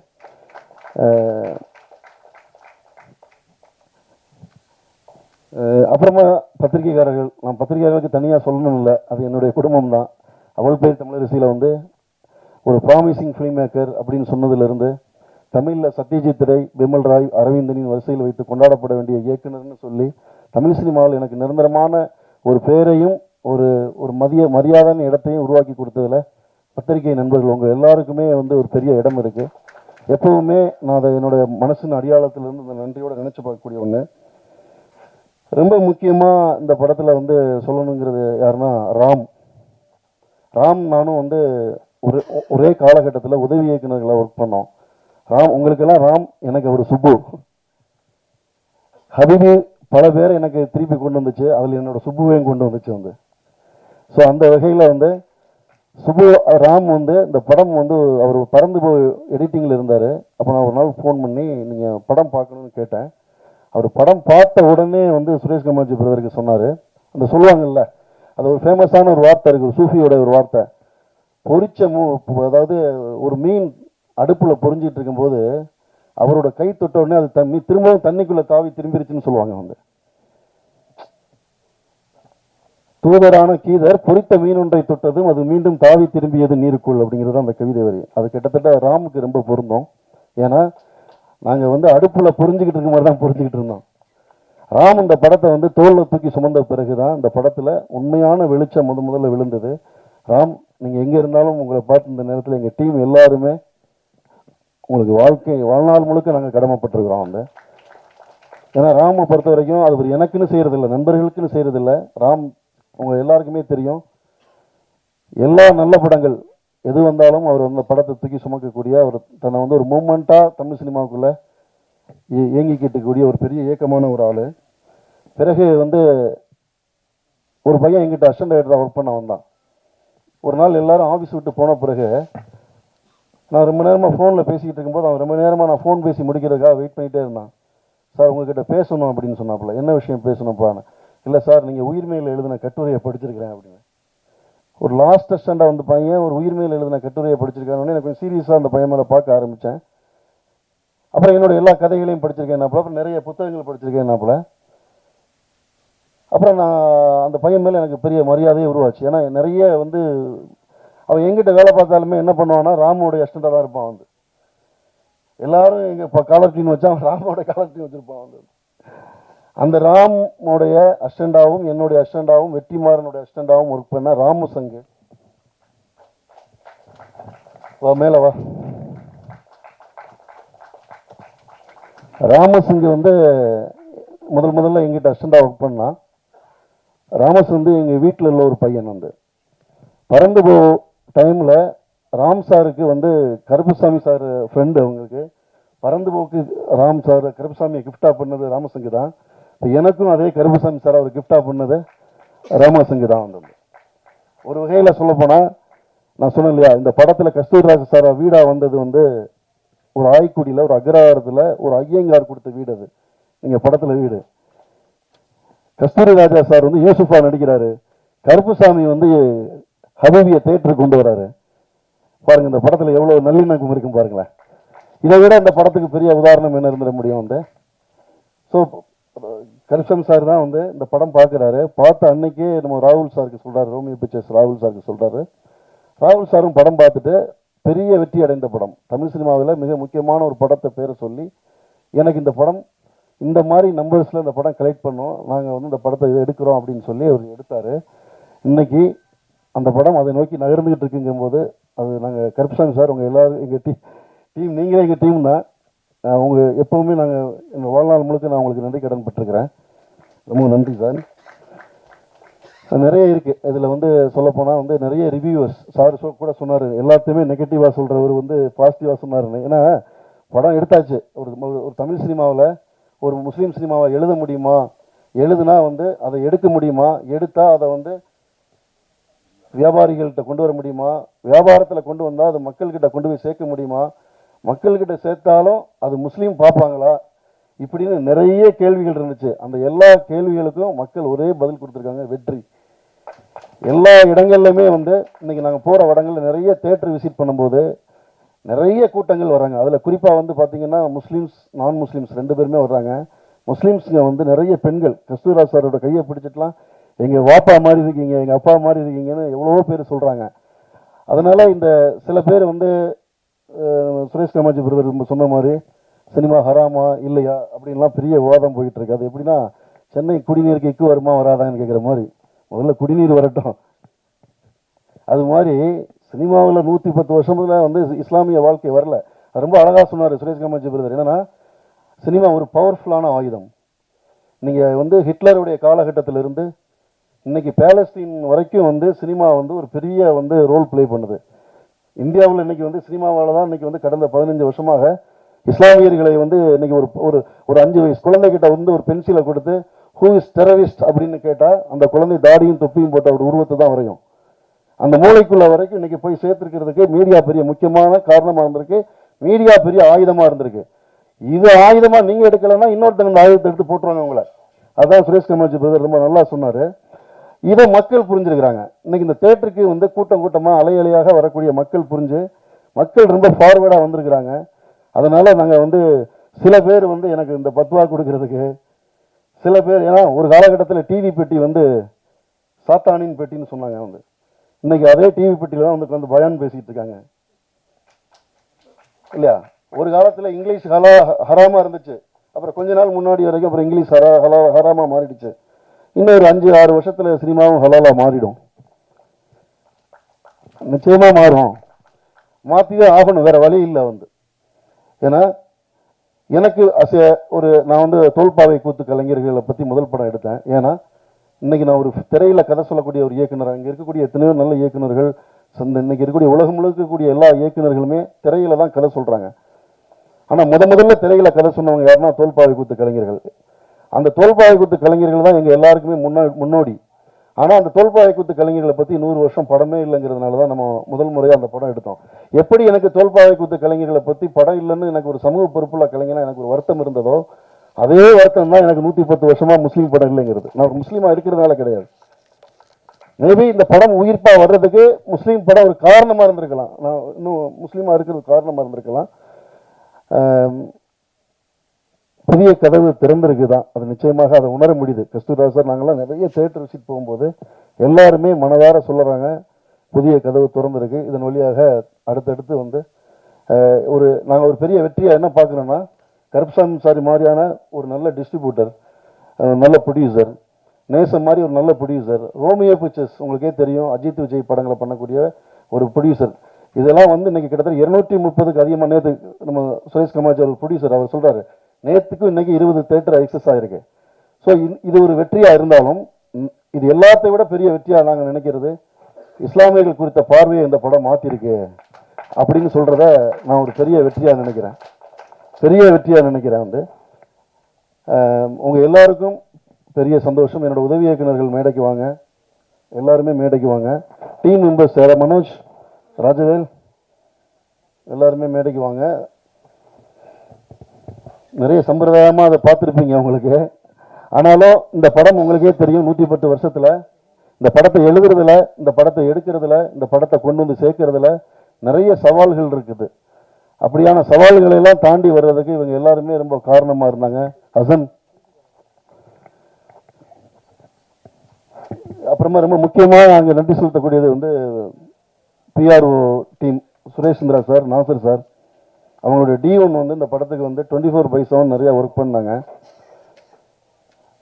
என்னோட வாழ்க்கையிலேயே வந்து எல்லாமே புதுசுன்னு சொன்னேன் இல்லையா, 2 தேட்டர் ஓனர் என்கிட்ட பேசியிருக்காங்க இது வரைக்கும் வந்து என்னோட 20 வருஷத்தில் வந்து. அவங்க சொல்கிறது என்னென்னா வந்து தேட்டர் இன்க்ரீஸ் பண்ணிகிட்டே இருக்கிறோம், மக்கள் வந்து நிறைய வந்துகிட்டே இருக்கிறாங்க அப்படின்னு. ஆக்சுவலாக நல்ல கதைகளுக்கு தமிழ் சினிமாவில் எப்போவுமே ஒரு இடம் உண்டு, தமிழ் மக்கள்கிட்ட ஒரு இடம் உண்டு. அதை சாத்தியப்படுத்துவதற்கு காரணமாக இருந்த எல்லோரையுமே நான் இந்த நேரத்தில் நான் வந்து நன்றியோடு நினைவு கொள்கிறேன். சவுண்டு உதய் போயிட்டாரா? ஆமாம், உதய் வந்து ரொம்ப முக்கியமான ஒரு சவுண்ட் இன்ஜினியர். அவர்லாம் இந்த படத்துக்கு ஒரு ஆபத் பாண்டவர் மாதிரி வந்து எனக்கு உதவி செஞ்சார். ரொம்ப இக்கட்டான ஒரு சூழலில் இருக்கும்போது எனக்கு சவுண்ட் ரொம்ப கம்மியான ஒரு படத்துக்கு சவுண்ட் டிசைன் பண்ணி கொடுத்தாரு. எல்லாருக்குமே நடிகர்கள், ஏன்னா அந்த படம் இவ்வளோ நல்லா வந்திருக்குன்னா ஆக்சுவலாக இவங்க நடிகர்கள் எல்லாருடைய அபரிதமான நடிப்பு தான், அதுதான் உண்மை. நான் எழுதுறதுல மேக்சிமம் சில கேரக்டர், கௌஷிக், எல்லா கேரக்டரும் வந்து சில நேரங்களில் ஒர்க் ஆகும், சில நேரங்களில் ஒர்க் ஆகாது, நம்ம நடிப்பு சில நேரங்களில் மிஸ் ஆகிடும். ஆனால் ஒரு கஸ்தூர்ராஜ் சார்லேருந்து எல்லாருமே ரொம்ப பிரமாதமாக வந்து நடித்தாங்க. இந்த படம் இவ்வளோ உயிர்ப்பாக இருக்கிறதுக்கு காரணம் நடிகர்கள். இதுக்கு பின்னாடி ஒர்க் பண்ண எல்லாருக்கும் சில நேரங்களில் பேர் விடுபட்டுக்கலாம். ரொம்ப முக்கியமாக நாங்கள் தேங்க் பண்ண வேண்டியது, இந்த படத்தை வந்து கிரீன் பார்க்கில் உங்கள் எல்லாருக்குமே தெரியும், தமிழ் சினிமாவோட வரலாற்றில் 45 இயக்குநர்களுக்கு மேலே குழுமி இந்த படத்துக்கு மேலே ஒரு பெரிய வெளிச்சத்தை பாய்ச்சினது அவங்களுடைய அன்பு தான். இந்த படம் வெளியே தெரிஞ்சது வந்து இந்த இயக்குநர்கள் தான். பாக்யராஜ் சார்லேருந்து, பார்த்திபன் சார்லேருந்து, ஜெயரன் சார்லேருந்து, அமீர் சார்லேருந்து, மிஷ்கின், வெற்றிமாறன், ரஞ்சித், புதிய இயக்குநர்கள் வரைக்கும் வந்து நிறைய பேர் வந்து இந்த படத்தை வந்து மக்கள்கிட்ட கொண்டு போய் சொன்னாங்க. அவங்க எல்லாருக்கும் இந்த நேரத்தில் மனசுலேருந்து நன்றியை சொல்லிக்கிறேன். என்னோட டீமில் எல்லாருக்குமே நன்றி. நேரம் குறைவாக இருக்குது, நிறைய பேசணும்னு நினச்சிருந்தேன். அப்புறமா நிறைவாகவும் குறைவாகவும் எழுதிய பேசிய எல்லோருக்குமே நன்றி. தவறுகள் இருந்தால் திருத்திக் கொள்கிறோம். அடுத்தடுத்த படங்களுக்கு சொல்லிட்டேன். அப்புறம் தினமலர் கவிதா, ஆமாம், உங்களை சொல்லலைன்னா அந்த விழா நிறைவடையாது. நம்ம ரொம்ப சிறப்பான முறையில் தொகுத்துறீங்க. ஆமாம். அப்புறம் இந்த படம் வந்து, இந்த படத்துடைய விதை எங்கேருந்து ஆரம்பிச்சதுன்னு யுகபாரதி நண்பர் நல்லா சொன்னார். எனக்கு 20 வருடமாக கனவாக இருந்தது அது. அந்த கனவை சாத்தியப்படுத்துவதற்கு என்னுடன் துணை நின்ற என்னுடைய ஆருயிர் நண்பர் VS முகமது அமீன். நிறைய பேர் இப்போ டைரக்டர் அமீர் சார் கூட கேட்டார், இவ்வளோ ரியல் லொக்கேஷன்ஸ்குள்ளே, பள்ளிவாசல்னால் பள்ளிவாசல், அடக்கஸ்தலம்னா அடக்கஸ்தலம், எப்படி இவ்வளோ ரியல் லொக்கேஷன்ஸ்குள்ளே ஷூட் பண்ண முடிஞ்சது அப்படின்னு கேட்டார். அதை சாத்தியப்படுத்தி கொடுத்தது வந்து அமீனும் அவருடைய உறவினர்களும் அந்த குடும்பத்தாரும் அந்த கடையநல்லூர் ஊரே இருந்து இந்த படத்தை சாத்தியப்படுத்தி கொடுத்தாங்க.